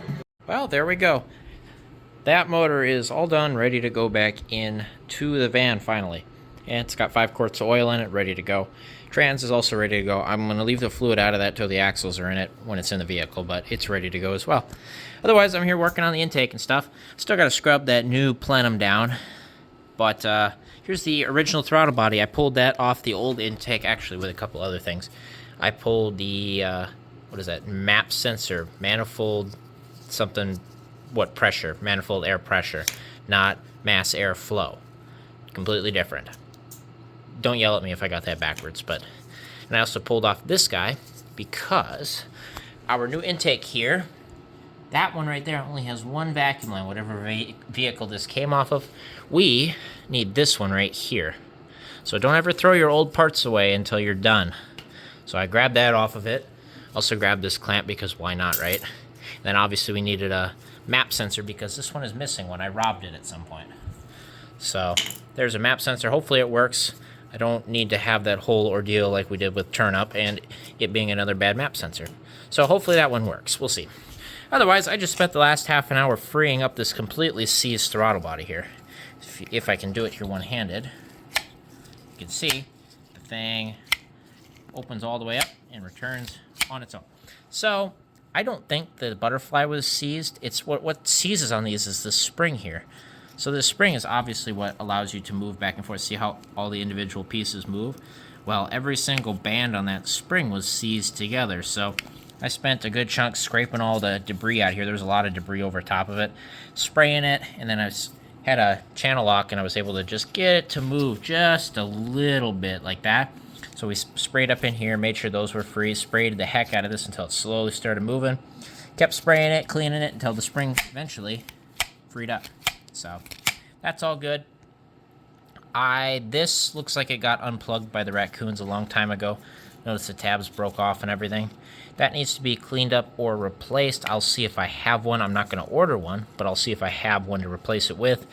Same with the IAC. I think I have a new IAC. As long as we don't break the 2 bolts off, we should be good to replace the IAC. It's not going to hurt to have a new one in there anyway, considering how grimy it looks in there.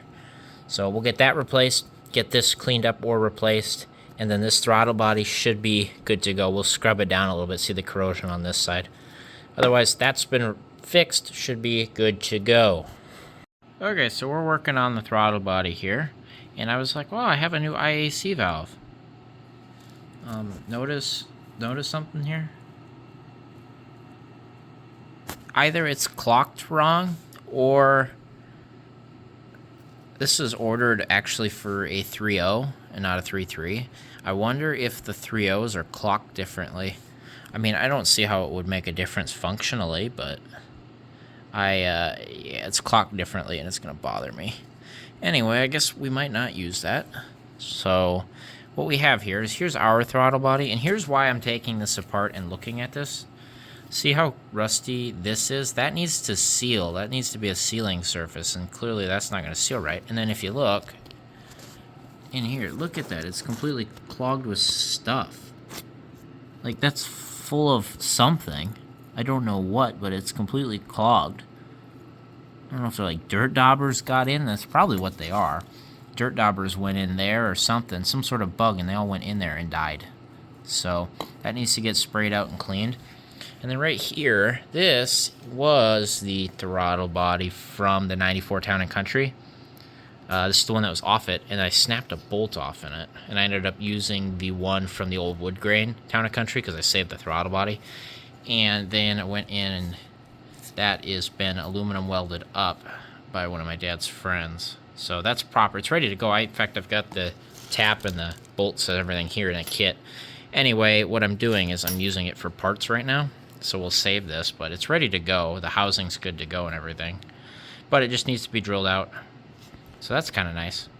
But what I'm doing here is, this is going to be the IAC valve I probably used as the one that was out of it, because it was working. But what happened is corrosion got under here, and what happened is it kind of corrosion jacked this and snapped that bolt off inside of that housing. So what happened? So I'll have to clean this up really well, probably maybe put a drop of anti-seize on it, replace the O-ring in it, clearly. And then we'll use this one, because see, this just needs to be cleaned. It's not rusty.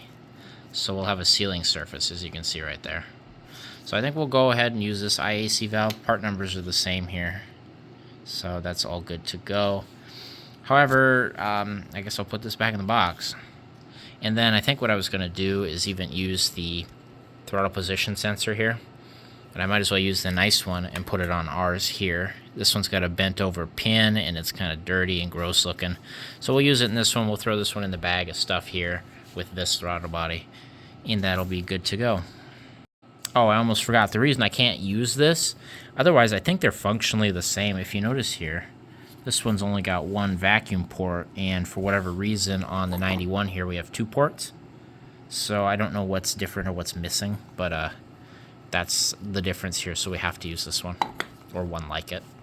Alright, here's the 94 throttle body, and here's ours. As you can see, that was got some corrosion in there we gotta get rid of. Well, I ended up wanting to take the butterfly out to try to clean some of that corrosion off, but one of the screws did not want to play very well getting out. It started and then it was rusty, so it stripped the star bit. Had a, what do you want to call it, a hex in there for a little bit, and then it was high enough I could get a vice grip and it crushed the head. But it's out, so that's cool. Now we can clean that up, sand it down, kind of clean up the bore here a little bit, knock all that corrosion out of there. And then I did spray it up and clean it up a little bit. We got to get in there with like a fine sanding pad and clean that up too. And then this will be good to go. Alright, final update for the day. I kind of got the engine all cleaned up, pushed out of the way. I've been working here for a while. Finally got that throttle body rebuilt here. You know, it's all good to go. It works. It's good. Got the intake here. I got it scrubbed down. Obviously this has got some corrosion on it, so the coating is coming off in a few spots, but that's okay. It's going to do intake things. I got that vacuum line switched out here, got a map sensor back in it. Like I said, I got it all scrubbed down, cleaned up, and most importantly, new throttle body gasket. It's all cleaned up. Got the IAC cleaned up and resealed. New to it, this is the IAC, throttle position sensor is what I said. I got both of those cleaned up, sealed up, so those should work just fine. So the intake's good to go. I got this gasket just sitting up here with 2 screws in it, so that's there. I didn't want to lose it. Then over here, we're getting ready to rebuild the fuel rail. I'm going to do that tomorrow, I think. It's supposed to be like -12 out. Anyway, I had to get the old rail, and I just salvaged a few parts off it, including this bolt right here and this bracket. I think I have another bracket, but I didn't have the bolt. So now we got that. And I had only one of these clips left in stock. I need to get a hold of some more fuel rails. I've run out of good fuel rails. So I've got this one here. I do have the one from the Wood Grain 94 Town and Country, but that's in storage where it's not accessible right now. So if I need to, I can. I was able to get, this clip's pretty good, this clip's good. That clip was okay. This clip, it'll do, and this clip, these 2 clips are pretty iffy. But and then one of the clips was completely rusted off on the old one. So luckily I had one left over. So I think these will be okay, but we'll see. They're here. They're good to go. I saved the 3 best injectors out of it just in case we needed something. These ones I think I could clean up and make work again. So I'm going to keep them off to the side. I'm not going to use them for this, clearly. New pressure regulator. I've got 6 new flow-matched injectors. I believe they are flow-matched. They've all got new O-rings on them and everything. They just got to go on here, and obviously clips, new regulator. Then we got to replace the hoses here. I've got some 1/4 inch of 5/16 line to replace those. I just need to cut the little quick connects off here so I can use those. The next day. Well, we're in the middle of rebuilding this fuel rail here, and I've got the new lines on here clamped down to the quick connects. That's all good to go. Got the new regulator in here, and I'm just getting ready to do the injectors, and I was like, hey, I'll just take a look at them all. I got them out of the package and everything, and I'm looking, 441-8661, 441-8661, 441-8661, 530-30262, what? 441-8661, 441-8661. That is a 5.2 Magnum injector that is mixed in here. I can see how it happened because otherwise they are functionally, or they physically look the exact same. But that is a 5.2 Magnum injector right there. That's what the part number comes back as anyway. I don't know if they're actually different, but I'm assuming they are because they don't, on an interchange, they don't say they fit this. They say they fit a 5.2 Magnum. So that's great. I think it's heavier too. Yeah, it's heavier. Maybe. Yeah, it feels heavier too. I don't know. It's definitely, interesting. So I sent the guy on eBay I bought these from a message, so hopefully they get back to me and send me a new one. Otherwise, remember those 3 here? I jinxed myself. Good thing I saved them. I might fiddle around with these 3 and see if I can get them to work. I'll do the same thing I did with the injectors on the White Voyager, which were in way worse shape than these 3. In that I just flushed them out real good and just started clicking them with 12 volts until they started clicking. So, otherwise, I guess I'm not putting these injectors in until I know what I'm doing. So, I will go grab the packaging out of the trash can, I guess. But that's annoying. Always check that stuff.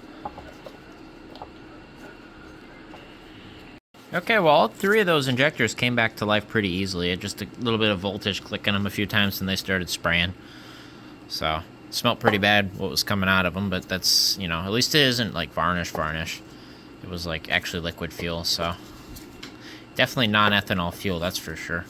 But they all seem fine. Those are the best 3 looking. They actually look like injectors still. So they work. Those are good backups for sure. We'll keep them for sure. And if we need one, I guess we'll use it. We'll put it on the front bank so I can get to it without pulling everything apart. But I'd like to get a new one still. Okay, so I think I'm about set up here. Obviously we got the rear end jacked up a little bit. Obviously leave the tires on it, no need to take those off. Got the other jack positioned up with a board under the tank. So what I'm gonna do is I'm gonna cut the 3 lines, the fill, return, and the vent for the engine. And then I'm going to spray and impact those bolts. Hopefully they come out. If the clips snap, I'll try. If the clips snap, usually you can fish them out and it'll fall out anyway. And then once that's done, I'll lower it down until we can get at the pickup vent or the filler vent, and we'll undo that clamp if it's still there and get that off of there. And once that's off, we should be able to lower the tank down and kind of wiggle it out of the filler neck, and then that should be it. So I'm gonna go in and warm up, get me a nips. That way we can nip that and the impact in a 15 mil socket, and we should be good to go. Well, I got all 3 lines cut, and believe it or not, both the strap bolts came out. Thank you, Makita Impact.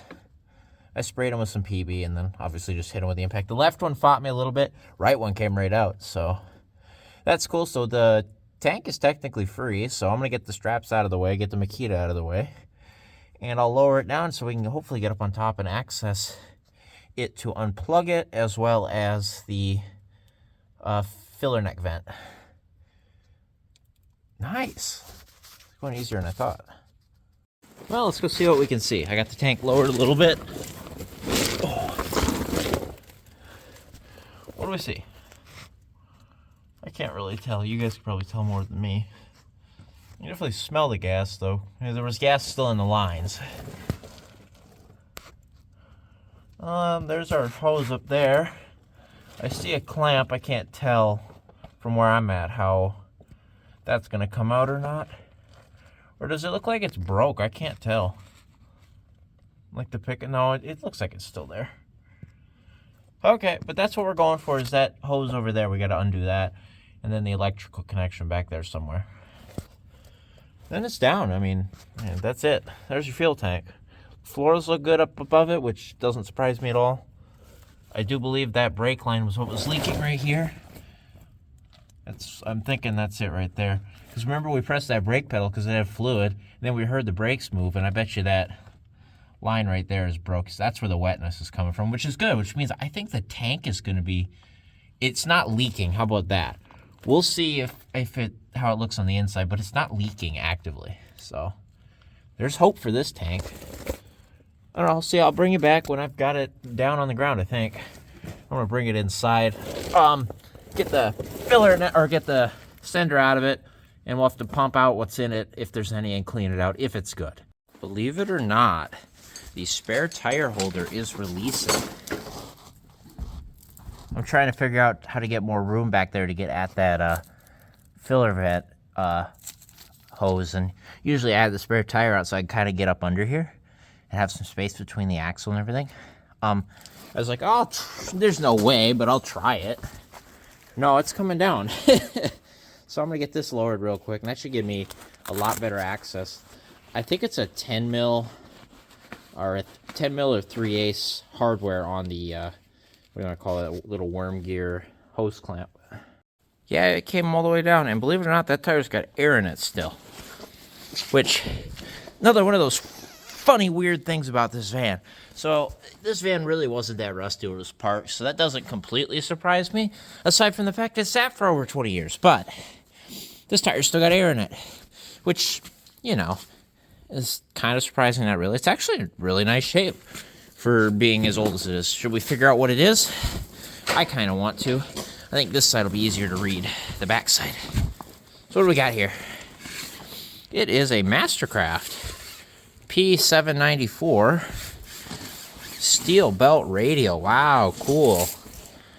We got a DOT code. Right here. Here we are. What you got going on there? That's not it. Here it is.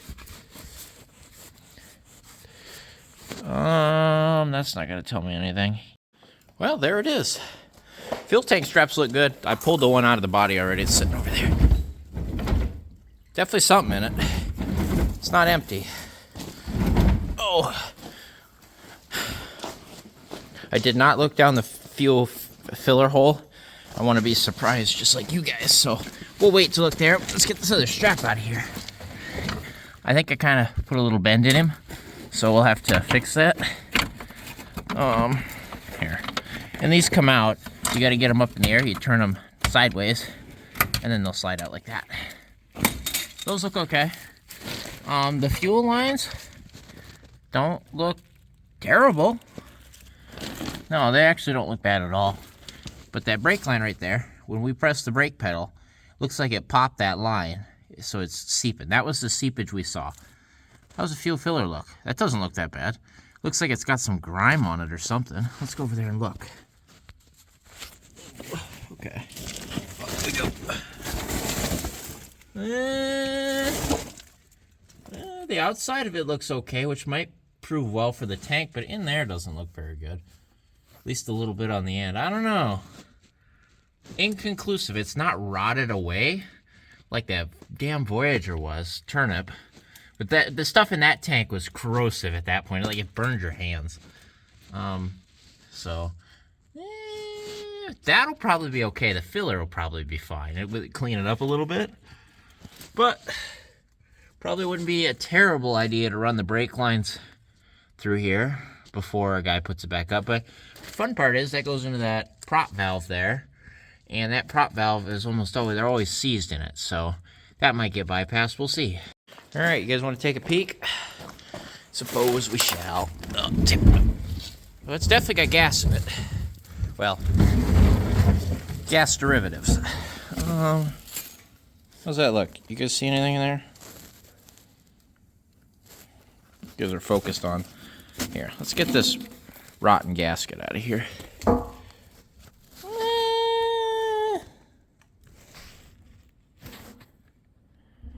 That's definitely clogged. The socks, see the socks got stuff on it? It's not that good. Is it the worst I've seen? No. But is it very good? Also no. You can see the fuel level it's sat at.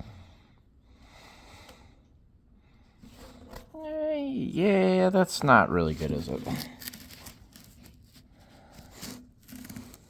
No, it's not really. We'll have to pop off the sender there and get in here and see how much of that just wipes off, or how really corroded it is. It's definitely not that good looking. Yeah, look at the tar.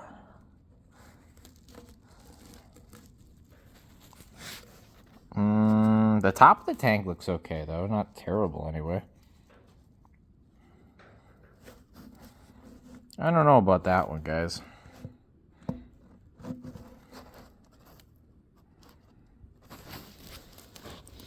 Yeah, that's pretty bad. I'm looking at it myself now. Wait a minute now.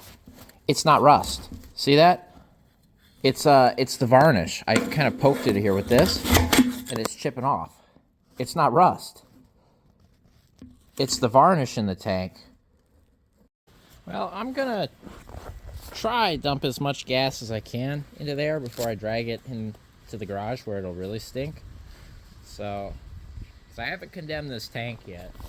Kind of because I think I'm going to have to try to get another one. So we're going to see if we can... Yeah, kind of slosh. It's fuller than I thought it was. How about that? Can I see what I'm doing here? No. There we go.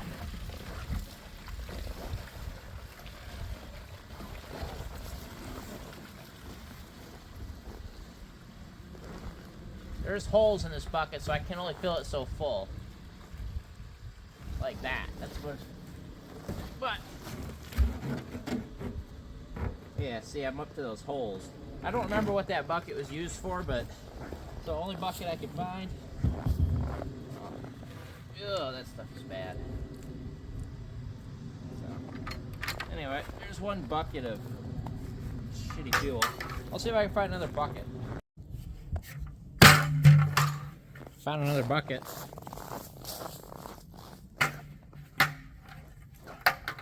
Doesn't look like it's got holes in it, so. Alright, here we go again.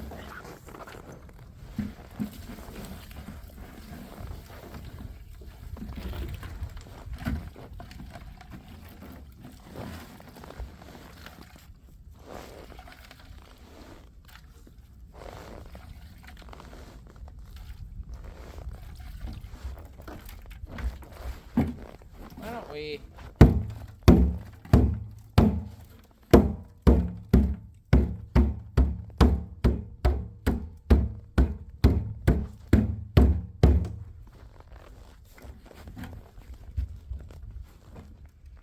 I think that's all she wrote. It's a lot lighter now.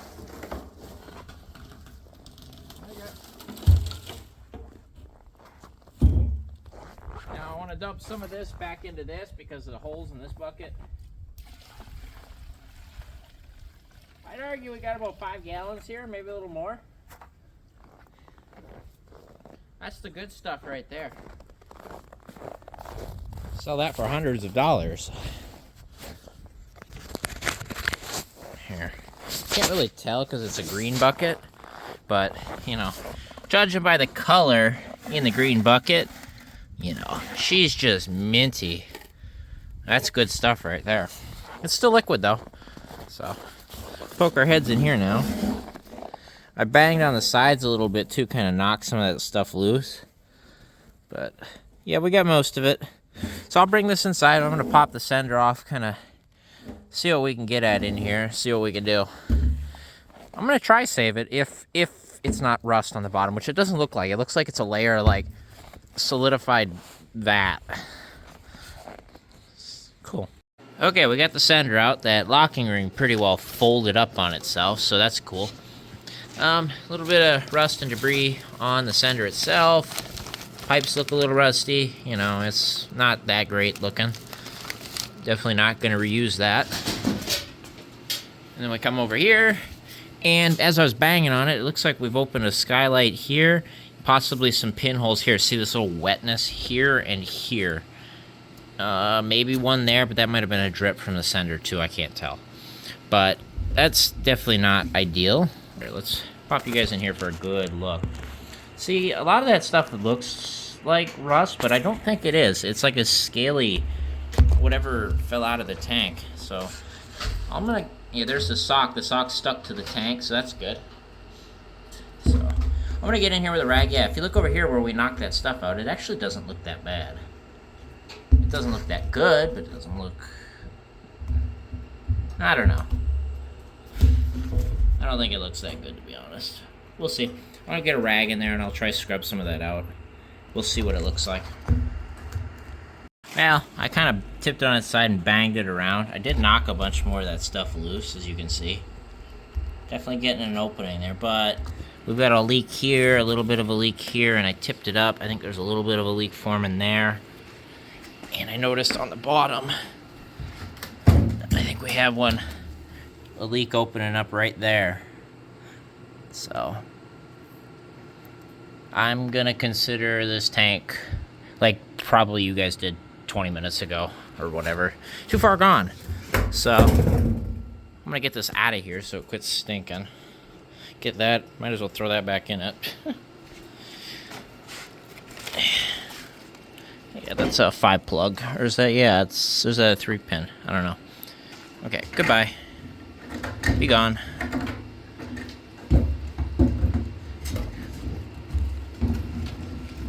Get in there. There you go. Back where you were. Goodbye. Good enough. Alright, get that out of here. I'll see if I can figure out a tank solution then.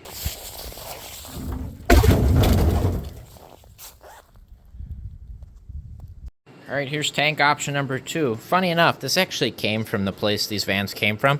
I spotted it on a scrap pile sitting outside, and I'm like, what do you want for the tank? He's like, get it off the property. So I'm like, okay. I looked at it. It had a tiny little bit of water in it that I dried out, but otherwise it was fine. It came like this, was missing the sender and everything, but, you know, from the outside it actually looks a lot nicer. But inside it looks pretty good too. I'll let you guys take a peek in here. A little bit of pile of stuff on the bottom. There's some leaves and whatever. And I think this was the corner where the water sat, so this is the rustiest corner. Now we look up here. The rest of that tank looks pretty good, doesn't it? It's not bad. It actually, I think it formed some surface rust in here while it was sitting in my shed. So, there. Besides the filler neck seal, which I ordered in, should be at O'Reilly tomorrow morning. This tank is done, ready to go. It's got a new sender, new harness that came with the new sender. We've got all new fuel lines and clamps. Got a new end on the little vent insert guy there. There's no clamp here, but it'll be okay. So, for a free tank, we did pretty good. I added a little silicone around those guys just in case. So, otherwise, we're looking pretty good there. And we're back. It's finally going to be warm enough out to operate the engine hoist. So, that's good. I got to actually get these back there before it gets too warm and the ground softens up. This should be easier to get going back here because it's all downhill instead of uphill this time, going back that way. So, I'm going to get them pushed back. Transmission shouldn't be too bad. The engine's going to be the fun one. But I'm going to try and get these in there today. We'll see how far I actually get. You know how that goes, but we're aiming to have this put in today.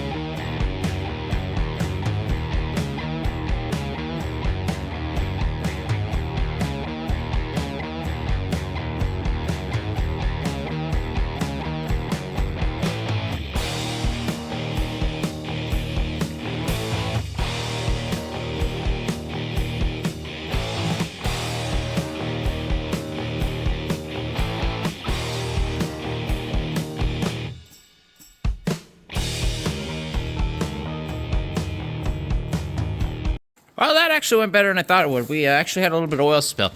So it came out of where the bolts for the flex plate bolt in. So I guess those need a little bit of RTV in theory because they're open in there. That would be smart to RTV those. So that's just something to note because I tilted it. And that looks like a little drop out of that plug there that should be tight, but clearly is not. So I might go ahead and find the Allen key for that and tighten that too. Thanks, Dorman. Anyway, it's here. It's ready to go. So I'll go get the flex plate. I'll go try to get an Allen key big enough for that. We'll get some RTV, and we'll get that all set up and bolted in. That went better than I thought, and this worked fine. I did have to bleed it quick, so I just popped this loose with it all the way down. Just pumped this a few times, and because it's warm out, it actually bled up. Cranked it tight, and it went right up. So the seal in here just does not like the cold. It must shrink too much and just lets air in, and that's all it is. So 20 degrees or higher is for my stand anyway. So, you know, but there we go. That actually went really well. That actually worked okay. You saw it flip the board up a little early. I had to actually lift it. But it wasn't too bad. It wasn't too bad at all. I'm sure my back will say otherwise tonight, but it seems okay. Oh, I'm so happy. This is exciting. Look at that. Almost there. Updates. So, we've got the flex plate bolted on. That RTV I was talking about, blue Loctite. And we've got all 8 bolts torqued to 70 foot-pounds. And that side is good to go. Now, we've got the transmission here. I got it off of the stand. I got it set down here on the board. I cleaned up some spilled oil that was in there from when we tipped it up around. And I got the torque converter put back in. It should click in 3 times. You should feel it click in.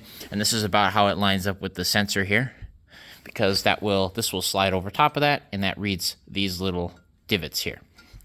So that'll slide over that, and you should not be able to get your hand behind it, but you should be able to get it to where you can feel the edge of the pump. And there should be no space between it. Does spin freely, does spin nice. It's good to go. This had fluid in it. If you remember, the fluid that was in the transmission was in good shape. I'm not worried about the condition of the fluid. I cleaned off the snout here, made sure that's good to go. Now, I've got to kind of finagle it over to here, and I got to kind of brute force it into place here. I'm going to make sure all of these, see how there's dirt and debris here, get this all cleaned out so the pegs will slide in nice, because that'll be our help. Get it slid into the pegs and get a top bolt ready and slam a top bolt into it. And that should hold it so we can put all the other bolts in.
So I'm getting ready to try lining the torque converter up with a flex plate. And because I never marked them, it's fun. You got to rotate it around till they only line up in one way. Anyway, all of a sudden the engine stops and hits something. And I'm like, what the heck? And so I can get in there and I can spin the torque converter free. Our Dorman oil pan, if you look, you see the little scrape mark on the flex plate? That little lip back there on the oil pan, right there. I guess it's got a self-clearance, so if we hear that on startup, we know what it is. The oil pan's got a self-clearance a little bit. Okay. I hate that. That's going to make a noise on startup, and I'm going to forget. You guys will hopefully remember. Hopefully I'll remember. But that's going to have to self-clearance, I guess. That's actually really freaking annoying. I wonder if I can get in there and bend that out of the way, because I don't want to deal with that. Anyway, I'm working on getting this torque converter lined up. It's going to be a pain to get these bolts in and tight, but I've done it. I'll do it again, so we're getting there. But good thing we found that, I guess. Before I went in and then it locked up, and I'm like, did I drop something down the cylinder? Did I bolt this up wrong? I don't know. Anyway, it's in there. It's bolted up. We got it floating right now. I just got the bolts, the top bolts in on the bell housing, I guess. So we're getting there, though. Well, I figure it's update time. We've got the motor hanging precariously here. We're high enough, we're up above, but we got to raise the front end of the van up a little bit, which means lowering the back end, which was up in the air from when we took the fuel tank out. Anyway, this is all ready to go. It's all bolted up. I got the inspection cover all on. I got all of these brackets on, and I got all the bell housing bolts on, except for the one up here where the motor mount goes. The front motor mount bracket bolts to right there. Starter's bolted on. This one is left loose because the starter ground has to go there. Otherwise, this is all done. It's hanging there precariously. So we're working back here. And remember this full-size spare that kind of had some air in it? Well, I filled it up, and I was getting ready to put it on this tire, so when we lower this to the ground, well, it stays up off the ground a little bit. And I figure, I came in here, the whole thing was loose, so I pulled the brake drum off. And this is why these brakes weren't seized, because they're literally brand new. not brand new, but like these are freaking brand new. Hardware's all new. The wheel cylinder, it might be old, but the hardware is all new. It's all new pads, new hardware, new springs. Freaking the drum is new. Look at that. Look how shiny the drum is. It's a brand new drum. So I'm assuming the other side is going to be just like that. So it just baffles me a little bit. It's got all new brakes on it all the way around. So I think it's going to need a brake line and it'll be fine. So yeah, that's cool, I guess. Anyway, I'm going to put this tire on here. This Mastercraft that is older than me, I'm pretty sure. So, you know. But it holds air, and it was up above, so it doesn't have flat spots. So really, it'll be a good temporary rear tire for now. The bearings even feel good. I didn't pull the cap off, but I can feel it. Feels like they got grease in them. Feels like they're fresh-ish. We'll check on that at another date when we go through all this stuff, and we'll just double check it all. But right now, it feels good. That feels really good. That, like, fresh grease. I can feel it. So it's good. Anyway, I'm going to get the drum back on, get this tire on, get this lowered, use the 2 jacks to raise up the front, and we'll precariously push that motor in to its engine bay. Well, the motor's in there with minimal damage and casualties. Thanks to Dad for the help with that one. We had the stand, it slipped a little too far forward, so we had to definitely tug on it to get it down. I got it down, and now we got it unchained, and I got it finagled roughly where it needs to be. So we're looking pretty good. Did damage this gasket. I forgot to remove it earlier, so that's okay. I've got another one, I think, probably. I've got boxes of miscellaneous gaskets. I should have that in there somewhere. But it's in here. I didn't need to remove the water pump pulley, so I got to remember to tighten those. Don't let me forget. Otherwise, we do got to readjust the chain so it lifts up evenly, and then we'll lift it up. I should, before I do that, go ahead and get the motor mounts rebuilt. Obviously, this one is no big deal. It's just a, you just swap the mount in and bolt it up. The trans mount and the front mount need to have the bushing, like the mount taken out of the bracket, and new ones slotted in. So I'm going to do that quick, get them all ready. Once we have the motor mounts ready, start bolting everything up, and we'll get the brackets in, get the motor in place. And then we're looking really good. Then we can start hooking things up to it, getting the wire harness in here before we do much more. All right, there's 3 new motor mounts. So I was having a little bit of an issue getting the motor where it needs to be just because of we can't move the motor stand anymore. So what I did is I ended up getting it on 4 wheels with air in it. That tire was holding there, so I just put it back on. And then over on the driver's side, that's the tire that's supposed to be on it. This is one off the 05 Town & Country. So it bolts up, same bolt pattern. Anyway, that allowed me to lower it onto the wheels. And I can push the van back now. And we can get lined up with all the motor mounts and stuff now. The only thing we got to do is kind of try to shim it this way just a hair.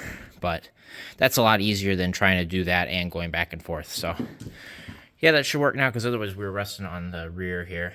You know, a little pinched, so that's not helpful. Anyway, we're looking better now. Let's get this thing bolted in. Well, there it is. Drivetrain is back in. Got all 3 motor mounts back in. All new motor mounts, that is. Everything is tightened down. Those 2 bolts are tight. Bolt going across here is tight. The 3 down there are tight. 3 on the bracket here are tight. The 3 on the motor mount side are tight. 1 going through is tight. Those are all tight. Everything is tight there. I think I'm going to do the water pump pulley next so I don't forget. All right, it's update time. It's been a while. I'm working slower than I was hoping I would be. But we've got, I don't know if you can tell, both axles are in. I've got the nuts on both sides tightened down to 180 foot-pounds. Got the cotter keys in. Got tires on them. They're bolted in. That's all good. I did a bunch of cleaning earlier, and I kind of picked up the area pretty well. But that's done on both sides. And I've been working on the shift linkage here. I had to adjust it. Thankfully, that bolt backed out, because you back that bolt out and then you kind of push this rubber and it adjusts on that piece there. Anyway, we had to slide it backwards a little bit, as you can see right there. I don't know why it was out of adjustment. Probably something to do with us yanking on it or doing whatever we did to kind of fiddle with it. Anyway, it was out of adjustment. I adjusted it. It's in adjustment now. And then I had to go in. I actually had to dig around for this. This is T20 bit here. And the little indicator was out of alignment too. So now, if you notice, going to reverse, neutral, drive, 3, low. Low kind of feels weird. It doesn't engage right, but who cares? I don't know. I don't really care, actually. Drive, neutral, reverse, and park. So that just adjusts down here right there. There's a T20 bit you spin in and out. It'll adjust this cable. So that all had to come out of the way for that. Anyway, I might as well turn the key back off. Look at that. Might have power to that soon-ish. So that tidies up pretty much all of the major mechanicals here as far as getting this all buttoned up. I made a mistake. Kind of, I guess. So this cable is shot. And I had one from the 94 Town & Country, the wood grain one. And so I went out to my storage and I grabbed that at one point. And I had it in the back of the other 94 Town & Country Beetroot. And currently Beetroot is broke down in the parking lot at work, awaiting its new alternator that I'm going to put in on Monday. You know what's in the back of Beetroot? This cable. So that's annoying. That's really, really, really annoying. Because this cable is, like, literally messed up really bad. So I'm going to go do some digging and see if I have another one. But I doubt it. I really, really doubt it. But you never know. Anyway, that's kind of not important. I mean, I can deal with this after. I'm going to deal with this after the harness and everything's in. Which is next on the list is kind of getting that wire harness figured out. Okay. So I got the harness repaired. Oh, by doing that, I mean I added the original positive battery cable from this van, and I routed it through the harness here. I only had to splice this here. I did a heat shrink solder joint, and then I taped over it so you know it's good. Anyway, that's all done. That's good to go. I was looking for a throttle linkage. I have one for a first gen, not a second gen here. So that'll have to do for now. Not that we need it yet, but you know. So I'm going to get to it here. I got the harness all kind of splayed out here. Okay, wow, the wire harness is in. I've got a little bit of cleanup to do. Obviously, a lot of the zip tie clips are gone, so I got to come up with something else to kind of secure them in certain places, zip ties or wherever. But the harness itself is in. All of the pieces are in. We got to do some repairs. Got to repair this headlight down here, and we got to repair these 2 injector plugs. This is the original injector harness from the vehicle. And what else did I remember I had to repair? Obviously, we've got the visor lights. I kind of just tied them up out of the way here. Probably put some E-tape on that guy right there. There was one other repair I had to make. Oh, I made this repair right here. The end was gone off of this, so I put one on it. Okay, makeshift battery tray. Our, lovely Town & Country battery. Okay. Oh, we haven't burned to the ground yet, but she's hot. Let's go find out what happened.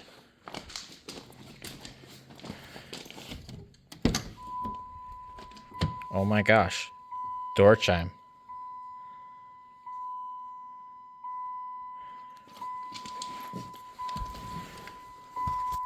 I'll move some stuff out of the way here. Oh, we got the light on the ignition. See that?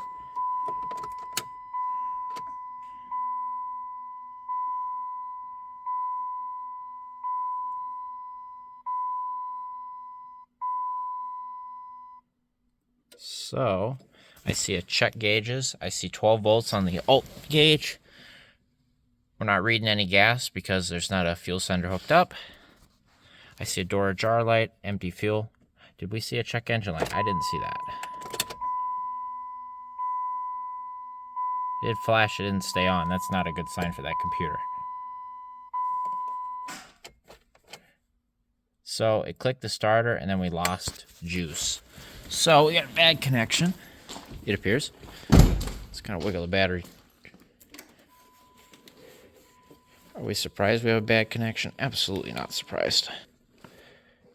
How about now? Oh, we have a dome light too. 2 dome lights. The one in the back's working too. Wow. Okay. Does these work? Yeah. Okay. Holy crap. That spins over pretty good. See if we get oil pressure.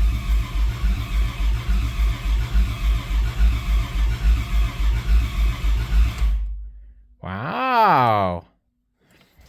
Okay, let's double check everything. That spins over pretty good, actually. I hear a little limp to it. So what we're going to look for is two things. One, we're going to look for oil pressure, and two, we're going to look for trans fluid coming out of here. Those are the two pumps we want to work. Are we going to skip right to that instead of checking what works? Okay, we'll come back to this. Sorry, I'm getting ahead of myself. I'm excited. It spins over. So the starter all works, all that works. Turn the dimmer up here. Turn the lights on. I see lights. So, turn this off. We've got dash lights. That one doesn't work. That one doesn't work half the time. We got lights over here. Obviously, we have no radio, so that's not going to work. Got to splice that in. Nice. Dimmer seems to work. Dome lights come on and off. Oh, that's not hooked up. Oh, but the relay works. Do we have to go plug the horns in? We kind of do, don't we? Come here. Let's go plug these in. Exciting. Okay. We've got one headlight, which makes sense, considering that one is broke. We have no running lights. Not surprised, but it's got one headlight. All right, so horns. Horns right here. Go home. We'll just leave it like that. Let's see if they work. They fell. Whatever. They should work. Do the horns work? I kind of think they have to be grounded a little bit. Unfortunate. Hey, we got a blinker. Okay, right.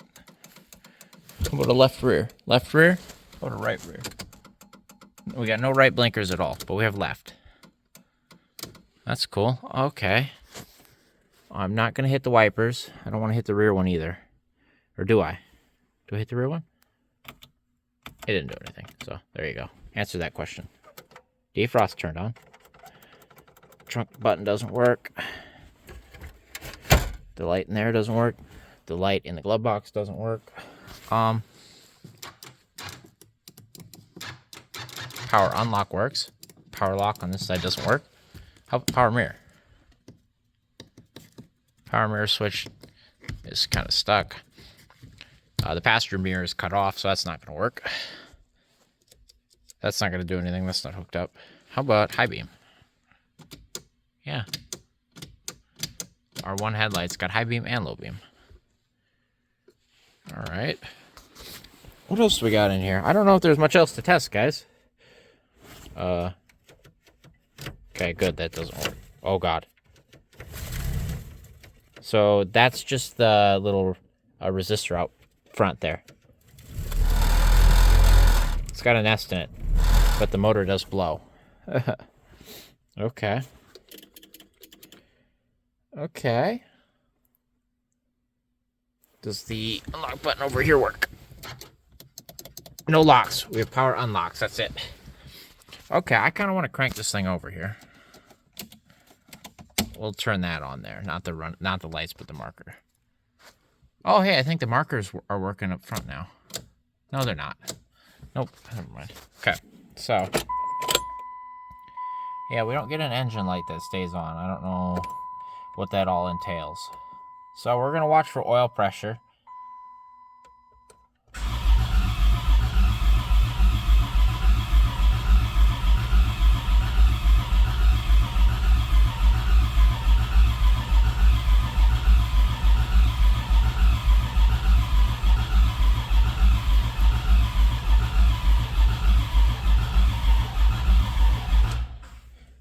I do believe we're losing battery juice because that battery's no good.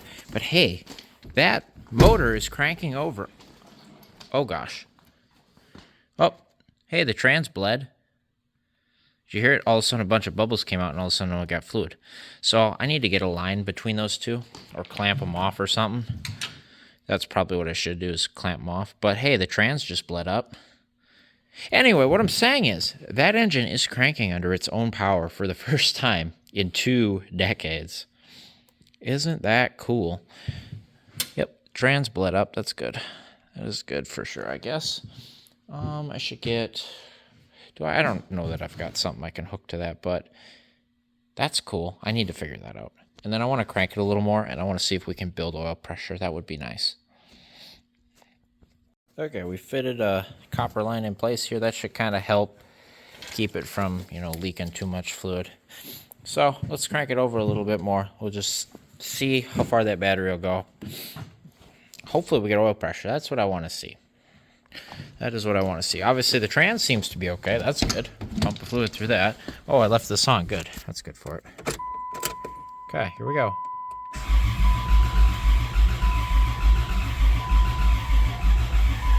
Rip battery. Oh, hey, look, there it goes. Ah, just in time for it to go dead. Wonder if I'll can get a hold of my jump pack.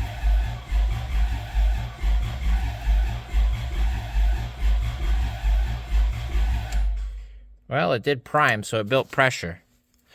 As you can see, the gauge kicked on, or kicked up. That's good news. That's really, really good news. Good. That kind of stopped ish leaking. I see a tail light.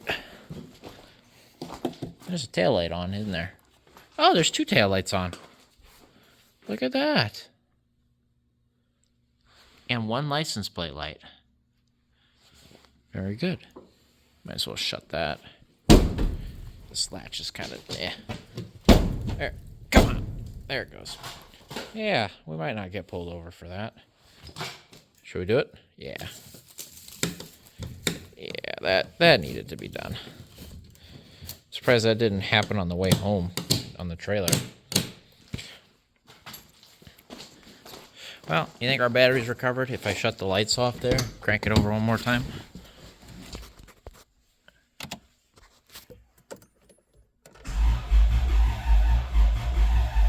Got oil pressure, that's good.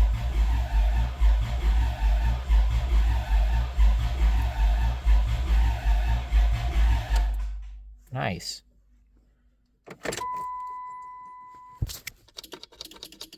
That's sad. The next day. Bright and early is an understatement, but we are here. I have been busy, though. I got the back end up in the air. I brought both of those tires inside, as well as the two rims that we took off here. I think the only original rim on it here still is this one, which will get changed out soon. I got a set of tires mounted on the four rims and good to go. They're not good tires by any means, but they are a heck of a lot better than what was on it. So we'll have some tires in a little bit here, but I figured now we're getting out here. It's warm out today. It is really, really, really nice out. I figure we'll get some motivation here. The battery's charged. I got the jump box available and on it. Let's crank it over with some full juice. And I really want to see what kind of oil pressure it makes cranking. That and listen to it at full juice. So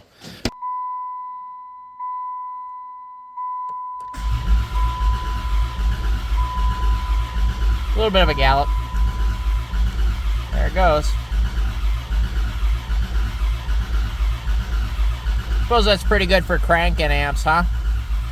It's a tack move? I can't tell. I don't know.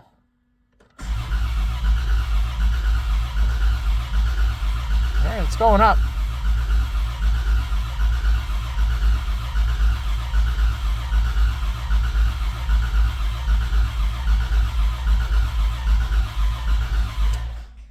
That's pretty good, I'd say.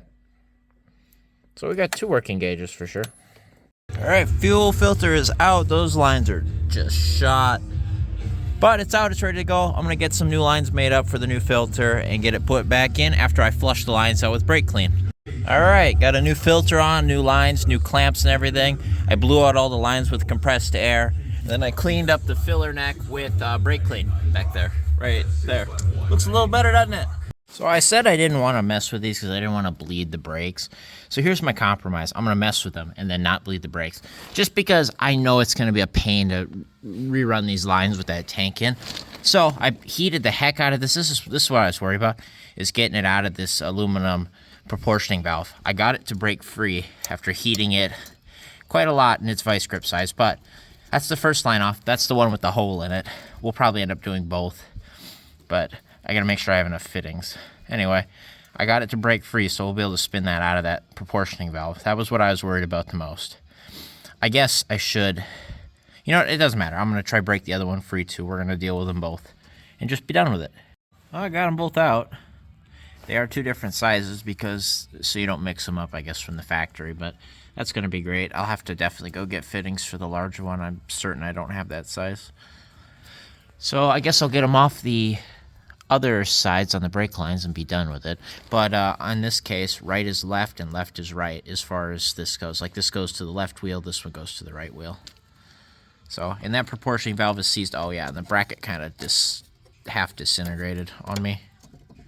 So I think I have another one of those brackets, but I'm literally not going to worry about it because this proportioning valve is seized where it's at anyway, which is fine. All that does is it changes how much rear brake you get based on how loaded the rear of the vehicle is. So what it'll do is if the leaf spring's got more load to it, it will pull that in and give you more or less rear brake. So I've never found them to make that much of a difference. I don't tow anything with these. This will never tow anything. It won't make a difference. It'll be fine. So we're just going to leave it as kind of a junction block right now. Ideally, I would just bypass it, run front to rear. I don't feel like doing that right now, so we're just going to do this. It's more than I wanted to do anyway. All right, if you look right here, we're in the right rear. And look at that shiny new brake line. All the way up to here, to the left rear. Look at that shiny new brake line. Ooh, look at all them shinies. All the way up and down and into the proportioning valve. All right, the new brake lines are made. They're run.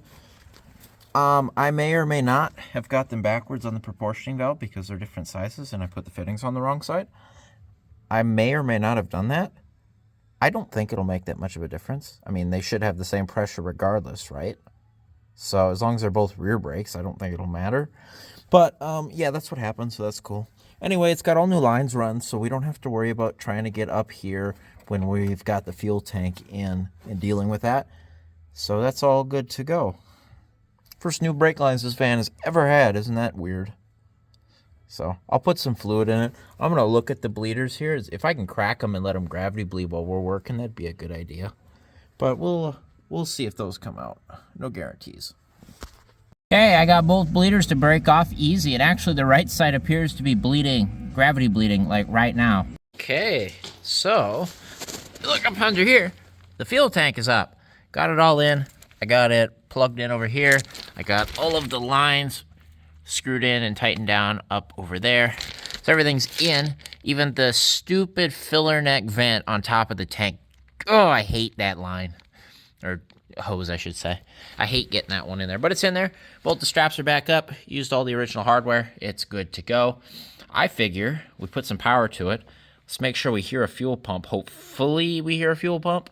That would be nice.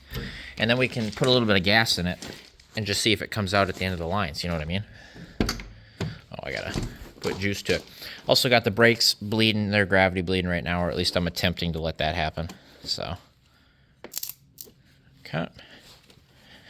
There's a little bit of juice. We shouldn't need the jump box. Should be able to hear it, though. That would be really nice to hear. I hear no fuel pump.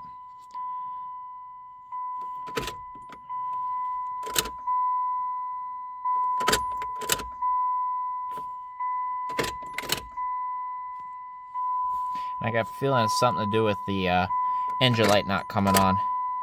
As if that computer's not talking. Could be a number of things, but I got a feeling because we're not seeing that check engine light, that we're not getting, it's not, the computer's not talking to the BCM that runs the dash. So I wonder, wouldn't take all that long. I should say shouldn't take all that long. I'll probably want to pull this cover off and get the mouse nest out of it. Maybe this computer is in better shape than the junkyard computer. I'll look into this. Otherwise, if this doesn't work, I got to start looking at the wire diagrams and fuses and relays and figuring out what we got going on. I think before we go any further, we need to figure that out and why we do not have the fuel pump working. So I will look into that, and I will bring you back if I figure anything out. Please might be that easy. Swap the original computer in. Let's see what we get. Otherwise, I got to start diagnosing stuff. That's annoying. Hey. Bingo. So either that other computer is bad, which may have been why that van was parked, You guys never got to see the van. I might have a picture of it. I'll try and insert it here if I remember, at least from the listing, if nothing else. But it was a it was a 91 Shorty Caravan with a 3341 TE. It was red, had the roof rack, chrome rack, and everything on it. Cool little van. It had been sitting just about as long as this one. I believe the plates were 07 on it. Anyway, it was in some random little junkyard, and that's where I pulled the harness out of and both the computers. But maybe that computer won't work with this BCM, which doesn't sound right to me. That computer should work in theory, especially since we swapped the harness completely over. I bet you that computer's no good, which is probably why it got parked, or maybe it just went bad sitting for 20 years. But that was it. Our computer works. Did you see that? And did you hear that? So we got a fuel pump and a solid check engine light, meaning the computer is talking. So that is a very good sign. And we're dead. And we'll just prime it a few times and see if we get gas coming out of there. That is crazy good news. Well, dang, and I spent like 25 bucks on this. I think it was 50 bucks for the harness and 25 per computer. Complete mystery. Dang it. Well, I'm not going to throw it. I don't know if it's actually bad, like I said, but we're going to run the original computer. That's cool. Who knows? Maybe we'll have to run the original trans computer too. Hopefully not. Hopefully that old boy right there is good, because that's got the good firmware on it, and it's the good newer style computer with the fins. So ideally that'll be good. That would be really nice. But wow, we got a fuel pump. All right, I'm gonna go ahead and get some fuel in this thing if I can find some. I'll do some digging around here. All right, I found a little bit of gas. This can's maybe got 2-3 gallons in it. No more than that, but maybe it'll be enough to do what we need to do here. I just want to make sure things work. So, first time this van has received gas in 20 years. Crank up and please don't leak.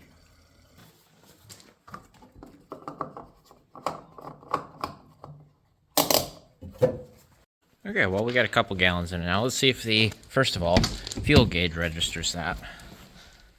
There, give you guys some light. Anything? I got a feeling it ain't gonna come up very much, if at all. No, because I didn't hardly put any gas in it. And I guess also, it's sitting up in the air, so that might not help either. Sounds like it's sucking bottom, doesn't it?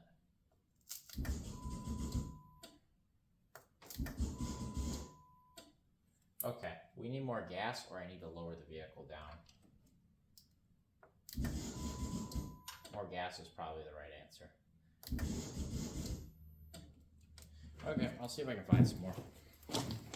Alright, the right rear bled up just fine. Seems to have anyway. I got fluid flowing to it. I got the bleeder guy hooked up to the left rear. And we'll just give it a few more pumps, and we'll see if we get fluid to the left rear. I hear it. Yep. I can hear it. Can't see it, but here. If you look at the fluid coming out of there. She's a little dark. But we got fluid flowing, which means the two hoses seem to be working. In theory, everything seems to be okay. I'm gonna bleed that up. Close the bleeders on both. I'll press the pedal lightly. I'm gonna try not blow any lines yet. And then we'll get tires on it, get it on the ground, and hopefully we've got enough fuel in there with it on the ground to prime the fuel pump and the fuel system. Okay, got the master topped off and closed. Bleeders are both closed. In theory, we should have a pedal. Oh yeah. Do we got brakes? Holy crap. Huh. This thing's got brakes now. I don't know if hardware's going to seize up or... Nope, that's not seized. Who knows, the wheel cylinders probably froze. But we got a pedal. And I know the front brakes did engage. Yeah, those are free. Okay. Yeah, just press the brake pedal. You're pressing it? Yeah. Let me check the other side here. Is it steady brake pedal? Steady. Yeah. Okay, the rear wheel cylinders are locked up. That doesn't surprise me. There, how about that? That looks pretty good. Got the hubcaps cleaned up for these two as well. I also cleaned up the ones for the front tires, but those look pretty good. So, That is the full-size spare that came from under it, which wasn't the original spare. One of the rims I changed, which is actually the one on the other side, had the original full-size spare on it from 1990. It was date-coded on there. This one, I believe, is a Mastercraft from December of 2001 was the date code. I think I looked at it and I couldn't decipher it, but I did this morning while I was looking at it. I did take this one off the bead and I cleaned up the bead and mounted it back up. So it's holding there now. Looking pretty good, 36 PSI.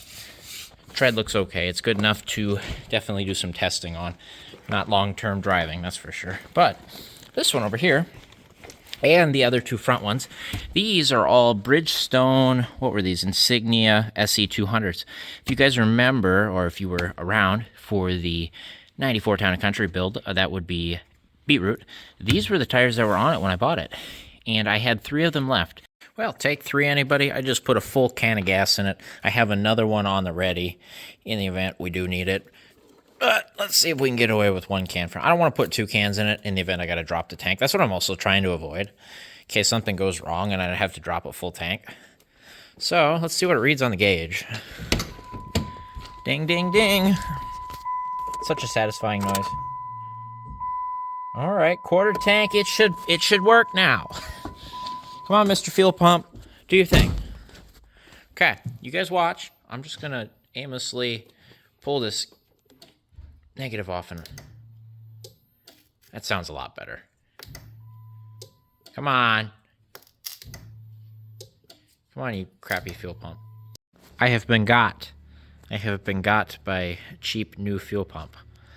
Cheap new fuel pump, while it does work, it doesn't do its job. Its job is to put fuel from back there up here.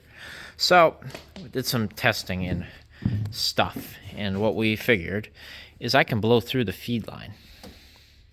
You know why I can blow through the feed line? Because it's disconnected in the pump. The pump is working, and I think it's just gurgling fuel in the tank. I have the used pump that I almost put in it. I have 2 pumps here. I have this pump I bought from a salvage yard, and then I had that new pump.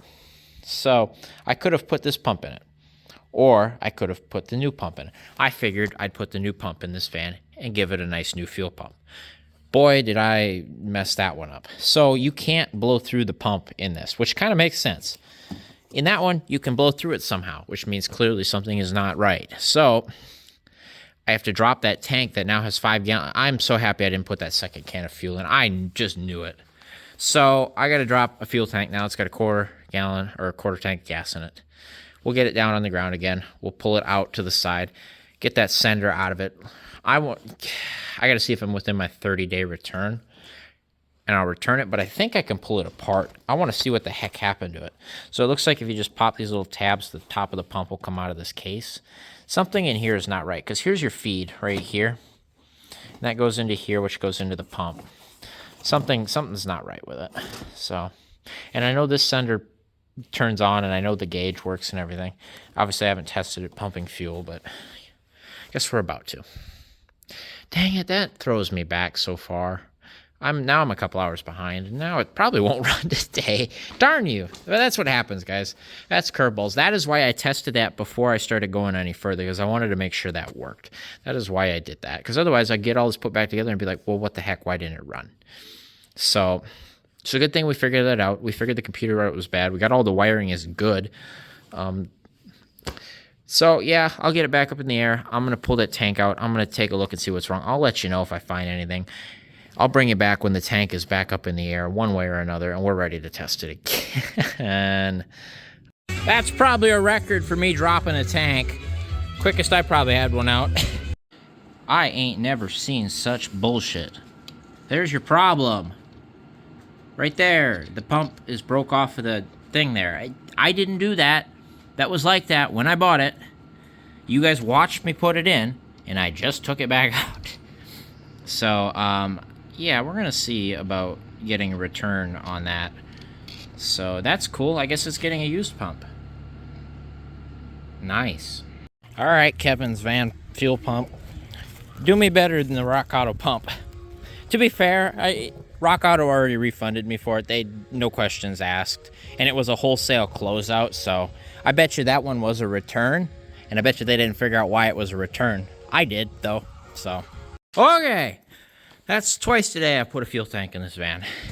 You're welcome. That's not a good sign.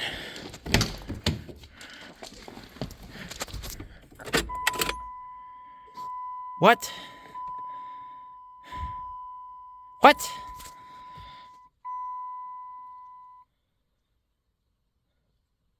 What? No!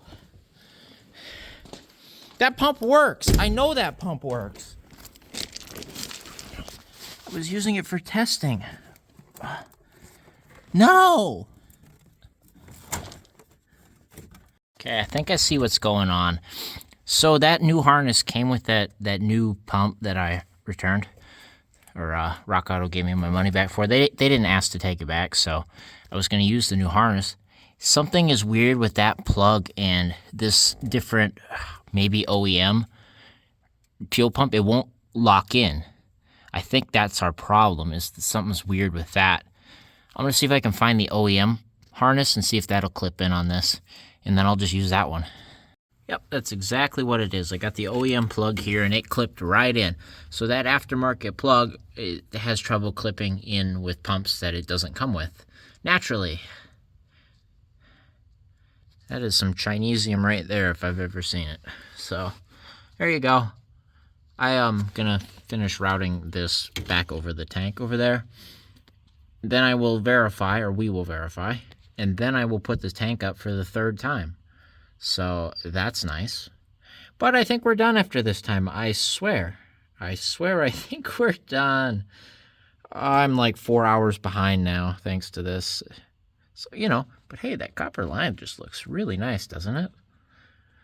When I still had motivation to do it, I got it done, thankfully. So, all right, I think we got her whooped this time.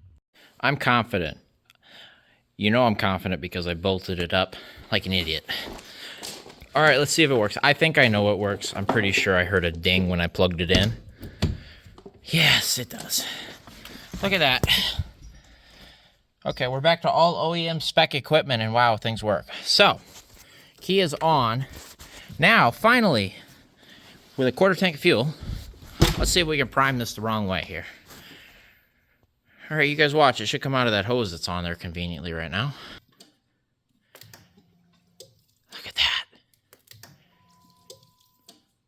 One more time. We got fuel. All right. For the first time in 20 years, this van has a working fuel system. That's one checked off the list. Now all we need is air, spark, and compression. Let's get working on that, finally.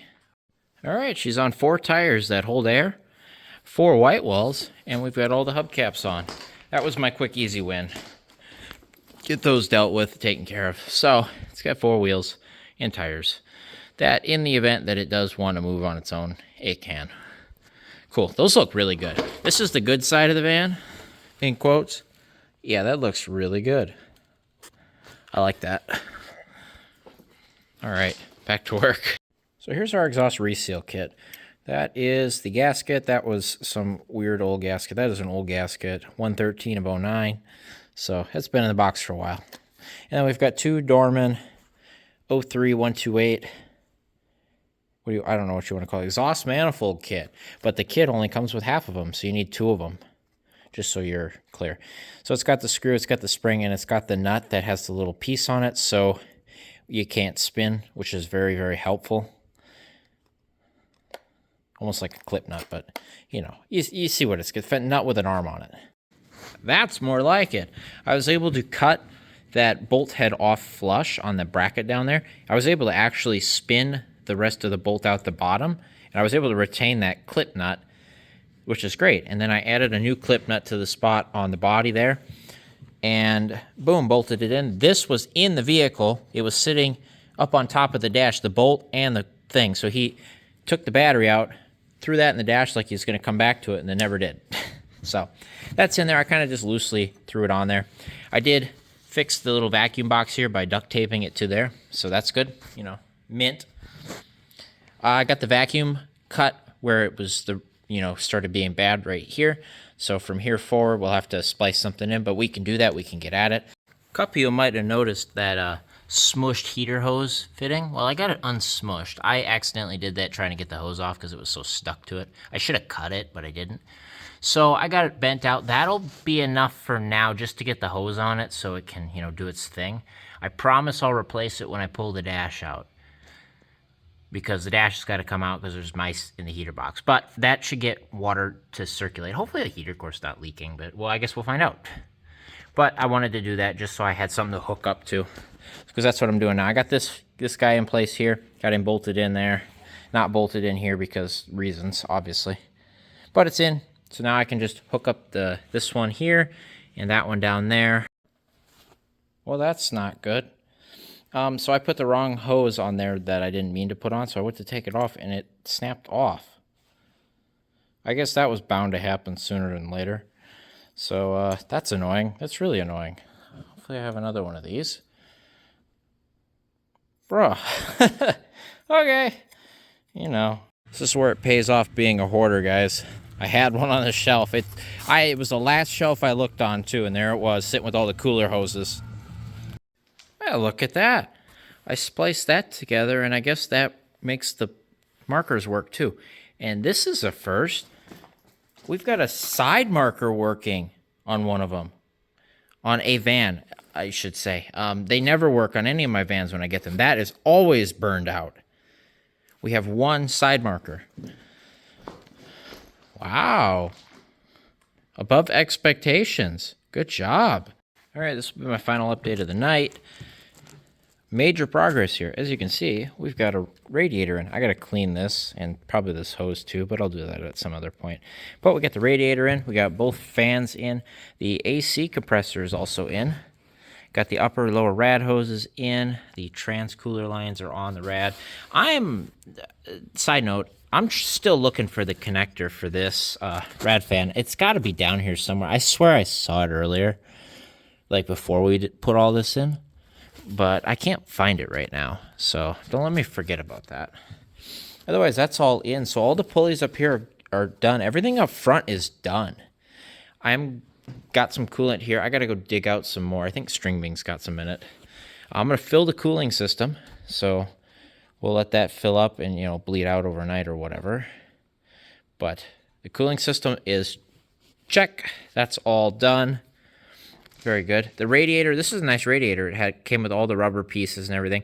And then for the lower rad hose, there's a little rubber guy that you slip over the bottom rad before you put the hose on. I guess the radiator is probably for multiple things because the hose is too big for the factory inlet. So they give you a little rubber spacer that you put in between the two. Make sure you do that. The next day.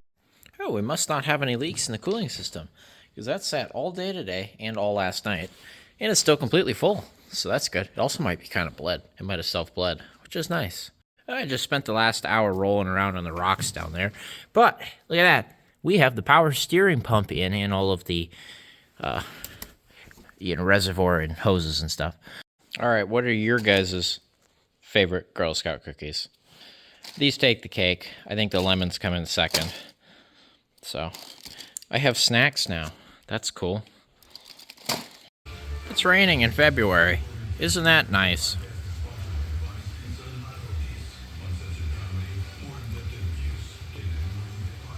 Cooling system is officially done. We got the reservoir back in place here. I got some coolant in it. It's just below the min. I kind of ran out of coolant. I got to find some more. Got the hose routed here. Got it routed properly. Got it clipped in with the clip that came with the radiator. Good to go there. And I've got the vacuum harness. Purge solenoids all in. Got this vacuum harness all buttoned up and put in. It's close. Should be good enough for when we go ahead and hook everything up. I gotta cut this little end off of this though. That is kind of annoying. Getting pretty close. I think next I'm gonna do the alternator while we still have access in here. All right, lots of updates here. So we got the whole fuel rail and the harness all done. I had to repair 2 injector plugs because they broke coming out because the injectors were so corroded. This one, both the pins came out, so all I had to do is get a hold of the plastic end and put the pins back in. Put some tape on here for protection. This one I actually had to splice because one of the pins broke. So we spliced it here, and it left me some extra. And we've got the injectors in. We've got 5 new injectors. I put the one I had to splice with the bad injector, and this is also the one that's kind of missing a clip. It shouldn't make a difference because it's kind of held in place here by the rail. But that one's missing a clip. That one's the old injector. That one's the splice plug. So if anything's gone bad, it's this one, and I left it up front for a reason so I could get at it if need be. Otherwise, everything else is all good to go as far as that goes. It's all plugged in here. Got everything plumbed. Got the vacuum here. Then I had the pleasure of routing the AC lines with everything in place here. That was kind of a bugger. This set of lines up here, not so bad. It's the one that goes and connects down here and goes back to the condenser, right? Anyway, so the way I did it is I routed it and I kind of slipped it around, and there's a big, I don't know what you want to call it. It looks like this.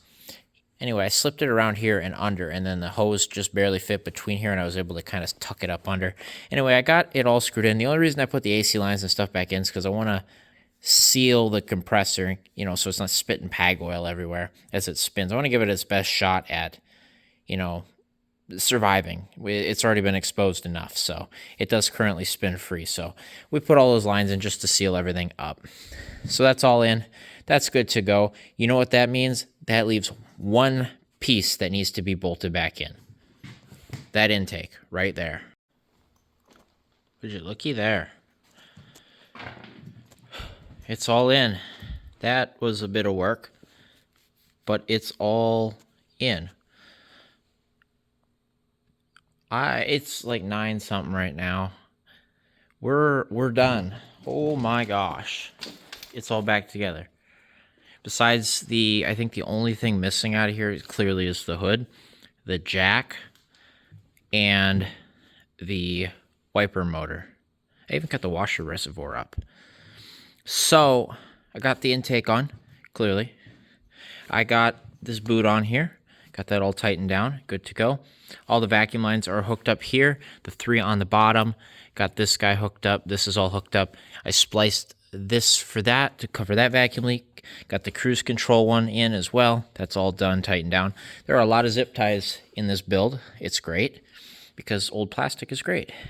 I think everything's mostly up out of the way of the exhaust. I don't see anything directly touching it. I even got the ground for the back of the intake too. I found a ground cable. This van is made of minimal new parts, which is really nice. So, all right. Okay. And I believe the key is off. So, and I tightened the positive battery cable. So it's just the negative that's loose.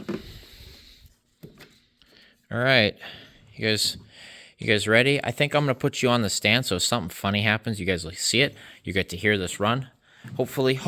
What do you guys think? What's the over-under on this thing running? I'm not sure. We've got fuel. We should have air. Hopefully we have spark. I think sparkers are going to be our biggest thing if we have spark.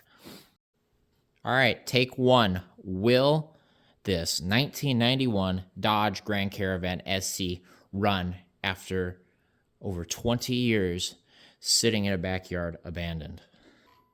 Okay, we got battery voltage. We have a quarter tank of gas. I have no gauges. The only thing on is check gauges.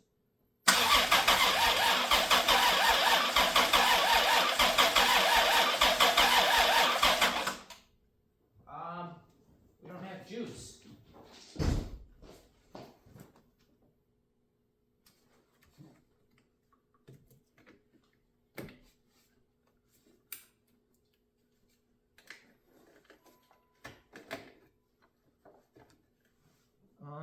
Take 2.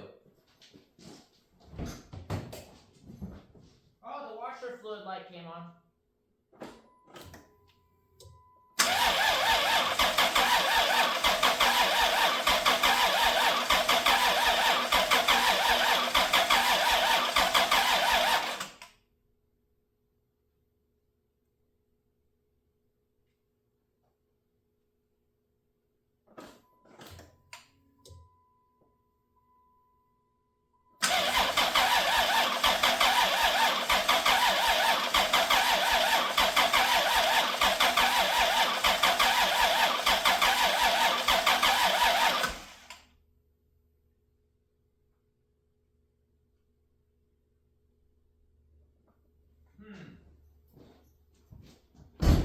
Take one fail.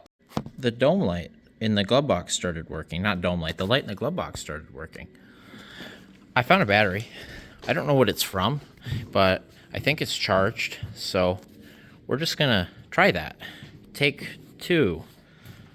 Will this 1991 Dodge Grand Caravan SC run and drive again after 20 years?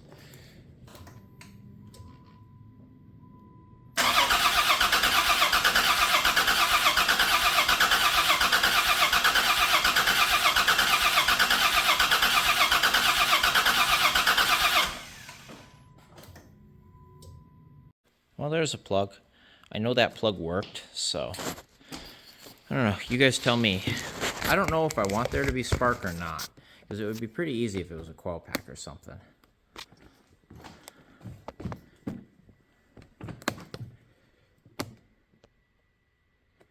Okay.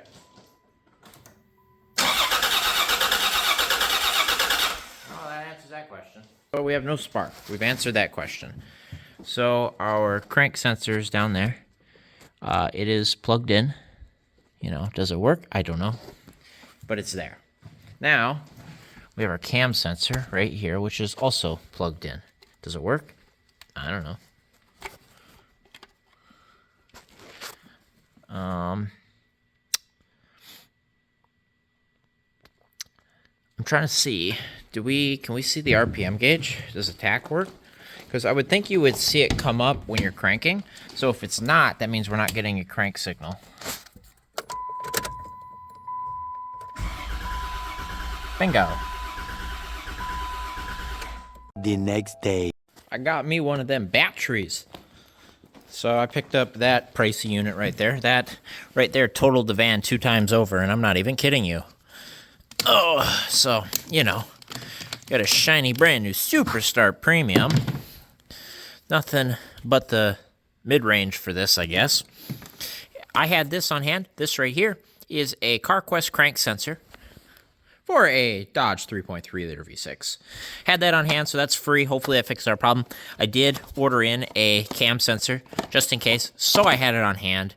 I usually like to keep one of each on hand, and then I just use this on Blue Van this summer, the 90. Then I've had this one, so I'll have to order up one of those at some point.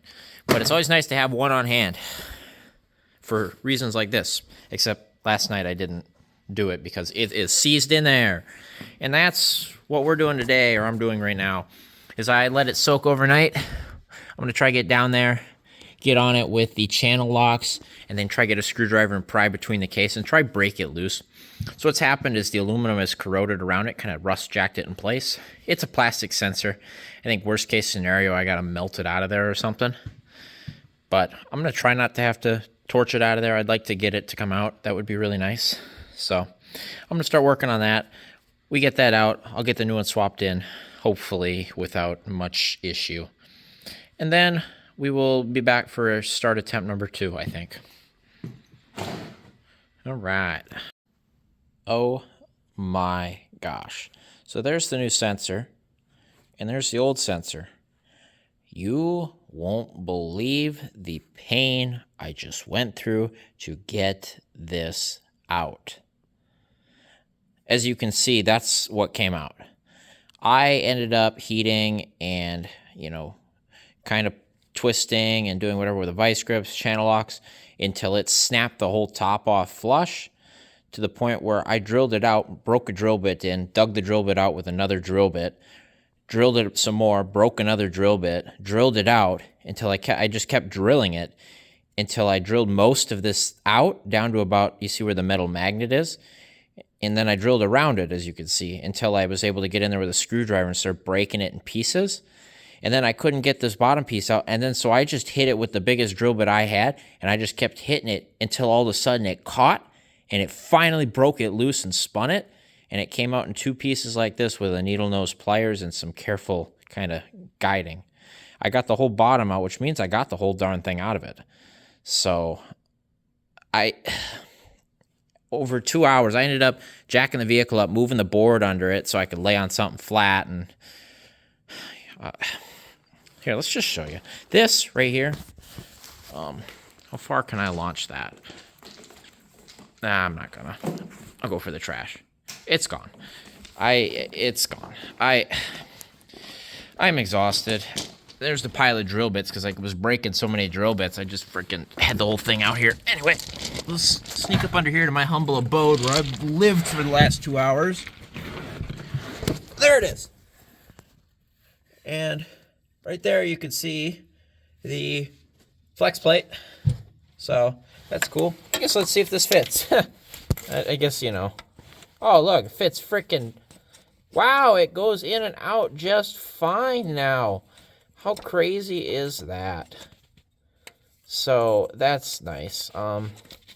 Okay, let's go put this in and then figure out that this isn't the problem.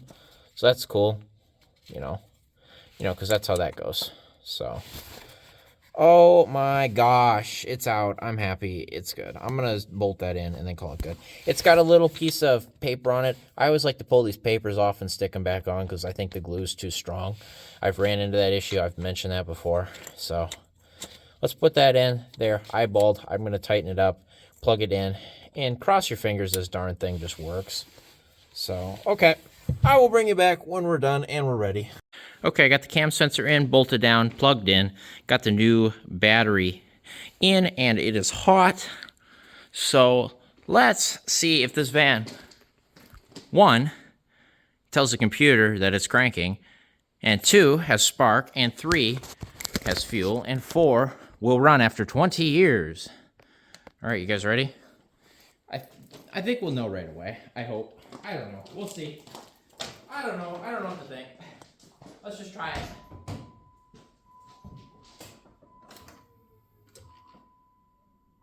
All right, ready?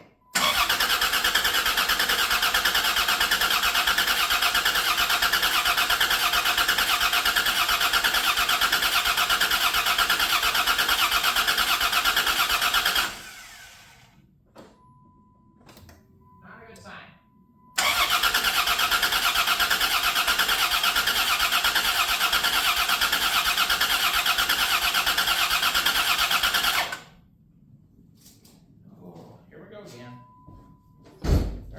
Verify we don't have crank signal, which tells me that that sensor that we just spent 2 hours plus doing it over a day wasn't the issue. I have very good news. Watch this when we crank it over now.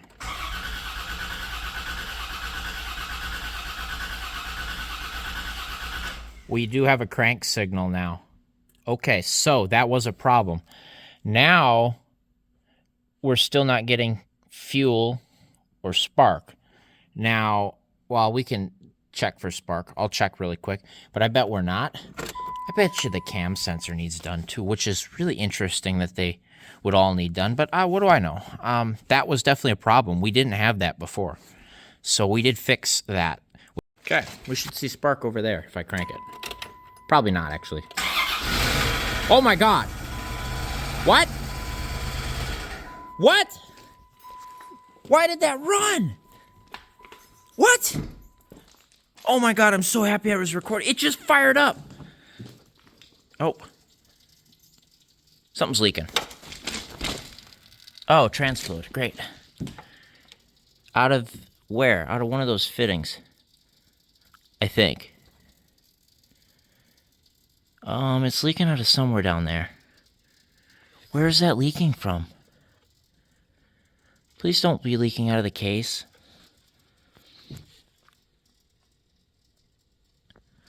It's leaking trans fluid profusely out of somewhere right now, and I'm worried that it's the case.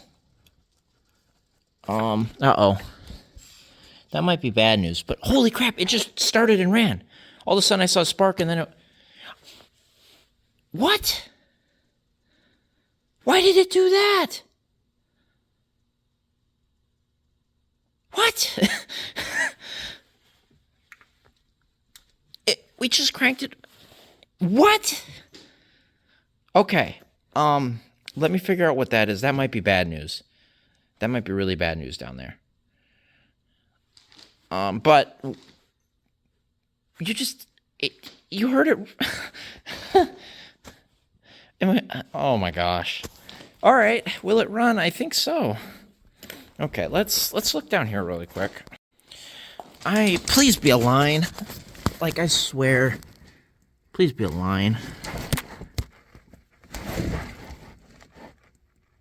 I can't see where it's leaking from.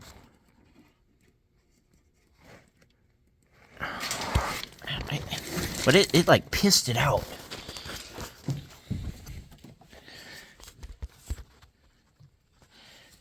Yeah, I can't see where it's coming from. I don't want to run it if we got a leak like that. You know what I mean? Oh no, I'm worried. You see where it's down there, here, which is back in that little area that was a little corroded. I'm worried that there's like it rotted through the case or something, which would be really bad, for us. But I checked over that thoroughly, and I didn't think it did that.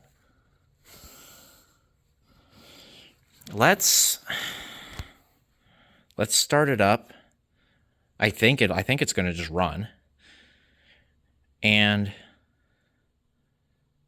let's see what that's doing. Quick. Okay, you guys ready?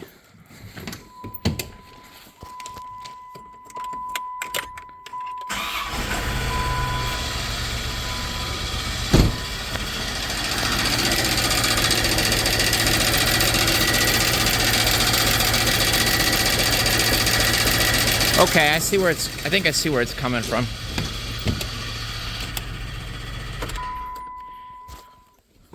Okay, so it will run. It's making clanky noises, but that doesn't surprise me. Holy crap, it runs, but we've got a problem. We've got a big problem down there that I need to address before we can run it anymore. Holy crap, it runs. Oh, that's kind of anticlimactic that I can't keep it running, though. But it does, it runs. So that was it, I guess. The crank sensor was it. I wonder if it just needed to knock that paper off, like I was saying. That might be a problem down there. I'm going to have to, like, pop the lines off and get access down here. Something's happening inside on that transmission there. I don't know what's leaking, but something is leaking, like, really profusely. I'll see what I can find out, and I'll let you know. I'm kind of like really, really excited, but then like not, but I am, but I'm not. It's kind of like it's a weird, excited feeling. Did you guys see that? That thing started up and ran. And it sounded, I mean, clanky, but that is expected. But it seemed like it was running decent-ish for the couple seconds it was running. Holy crap. Okay, we got to figure that out. That's a problem.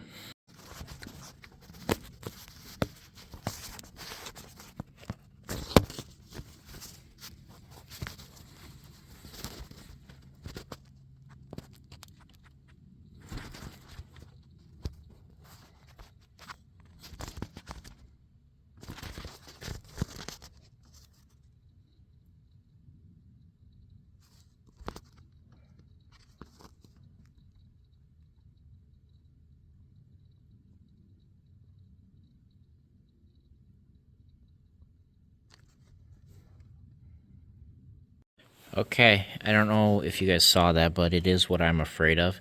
What kind of sucks, really, also, I've been double whammied by things I looked at, thought were okay, and then ignored. So I saw that corrosion in there, and I thought about just gooping some extra JB Weld in there for the heck of it.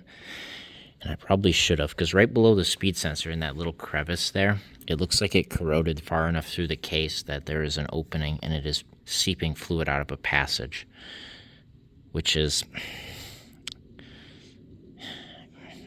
really, really, really unfortunate. Let's look at it this way. We know that is going to run. That is very, very cool, guys. So, however, I'm going to have to leave us in suspense here. We can't, make sure it runs or drives until we address that issue. So, I got to do some thinking. I think I'm going to try JB Weld. I mean, what do I got to lose at this point? I'm going to try it. So I'll try to get some Aluma weld for that. And we'll have to take all that stuff out of there, clean that out really good, get all the trans fluid out, and then just goop that full and let it sit. I think that's my play. I think that's the play we have to go with, and then it goes until it doesn't, and then it needed a transmission anyway, so that's unfortunate though. That's unfortunate. I'm not gonna give up yet, but that was it. We had a bad crank sensor. Was that bad when it was parked? I don't know. It was definitely bad now, because now it runs. That's amazing. All right, I'm gonna let it run for 1 minute. Dad wanted to hear it run, and I guess we'll see where this fluid's really pissing out. Yeah, it ain't gonna hurt it much more. You ready? You clear?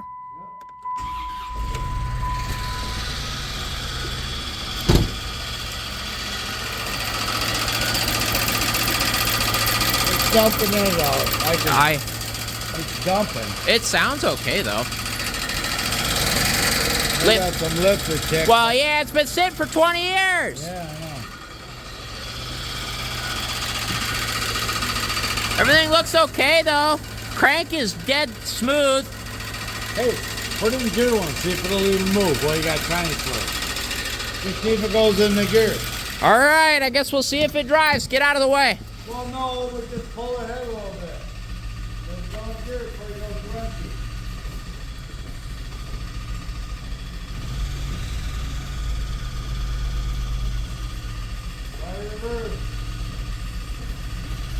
We don't have enough pressure. I'm not gonna do that anymore. All right, no, that's fine. But it ain't hurting the thing. How bad's it leaking?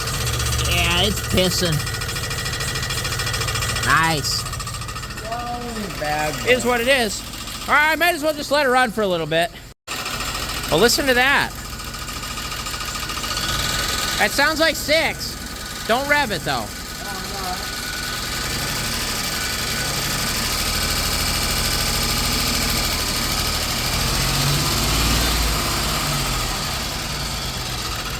I think once it runs a while, you change the oil.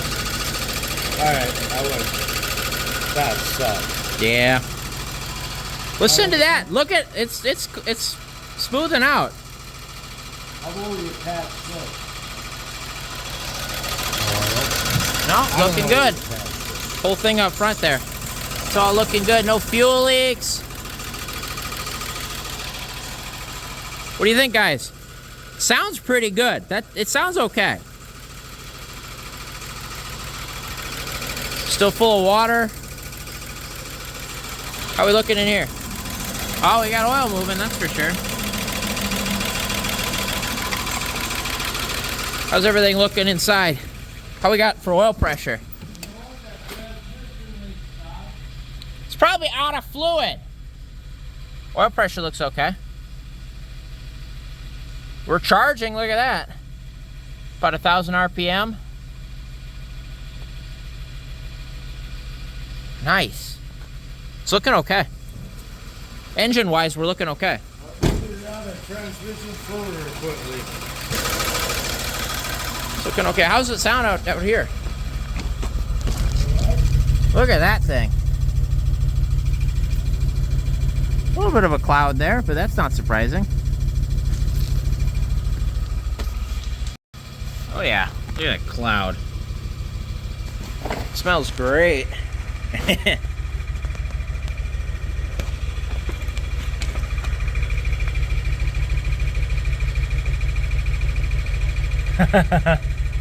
Oh, that's a shame. It's running. Look at that, after 20 years, that thing it sounds pretty good. No. It's starting to quiet up. It is. Well, everything's getting good oil there. Yeah. Temp gauge, hasn't come up any, but we're charging. We got decent oil pressure, quarter tank of gas. It didn't open the thermostat. Hey, it runs, so you know the motor's good. It runs okay. It's starting to quiet up, I think. And some of that little tick, it's got a self-clearance. The new oil pan was rubbing on the flex plate. Well, what do y'all think? It definitely runs. It currently does not drive.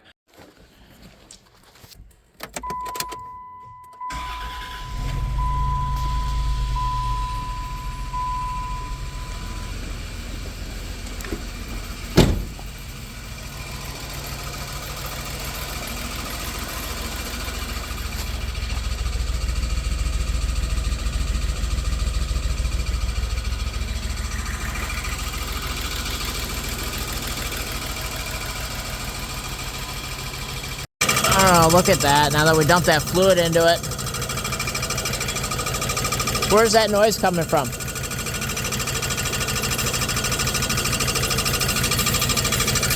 I think it's rubbing. I think it's the new oil pan rubbing on the bell housing or the flex plate. Yeah, look at that. That's unfortunate. I gotta get some oil dry down here. We're done running it. That's as far as I'm gonna run it. Up here, the engine sounds good. Lifters all sound good. I think it's rubbing on that flex plate. I'm pretty sure.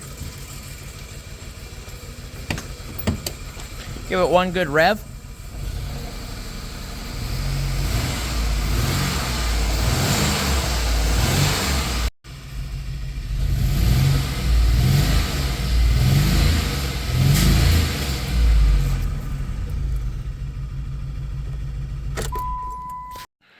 Will this 1991 Dodge Grand Caravan, SE actually, run after 20 plus years sitting abandoned in a backyard? Absolutely, yes it will. With a lot of work, but it absolutely runs, and it doesn't sound too bad. I think that engine is going to be okay. Transmission, on the other hand, we have a problem. The corrosion on it was significantly worse than I thought it was, and it is currently leaking out of a spot on the case. Now, conveniently, that spot is in a little groove, kind of like a U-channel like this, and it's leaking out like down here. And what I think I can do is obviously clean all the oil out, clean it up, kind of knock anything off that I can, and I think I'll just fill it as best I can with aluminum JB weld, you know, because it'll seal all the way around that whole like used surface. I think that's our only shot of saving it, short of removing it. Otherwise, it's shot. In reality, that transmission is shot. It does run though, so we got good news and we got bad news. So at least I know where to go from here. We did figure out why it didn't run yesterday. That crank sensor was bad. It was very, very, very, very corroded and very, very bad. So we replaced it, and now it runs. And it actually sounds pretty good. If you heard that rev up, it sounds like it's running on all six. Top end sounds nice and quiet, unlike Turnup R93 that we revived off of the same property. But down below, we hear a little bit of a tingy noise. It's definitely not a rod knock. What I believe it is, and we knew this earlier, if you recall, the new oil pan, it was barely touching the flex plate. I think it's got a self-clearance a little bit. So we're going to let her self-clearance. So I don't think that's going to be an issue. I think the motor's going to be okay. I think the motor sounds healthy. We're charging. We have oil pressure. We haven't heated it up yet, so I don't know if we've got, you know, if it'll stay cool or not. But it seems okay. It seems like the engine is all right. So I don't know if we're going to leave it here or not. If we do, I thank you guys for watching very much. I hope you guys enjoyed the struggle we had to get this thing back together and run once again.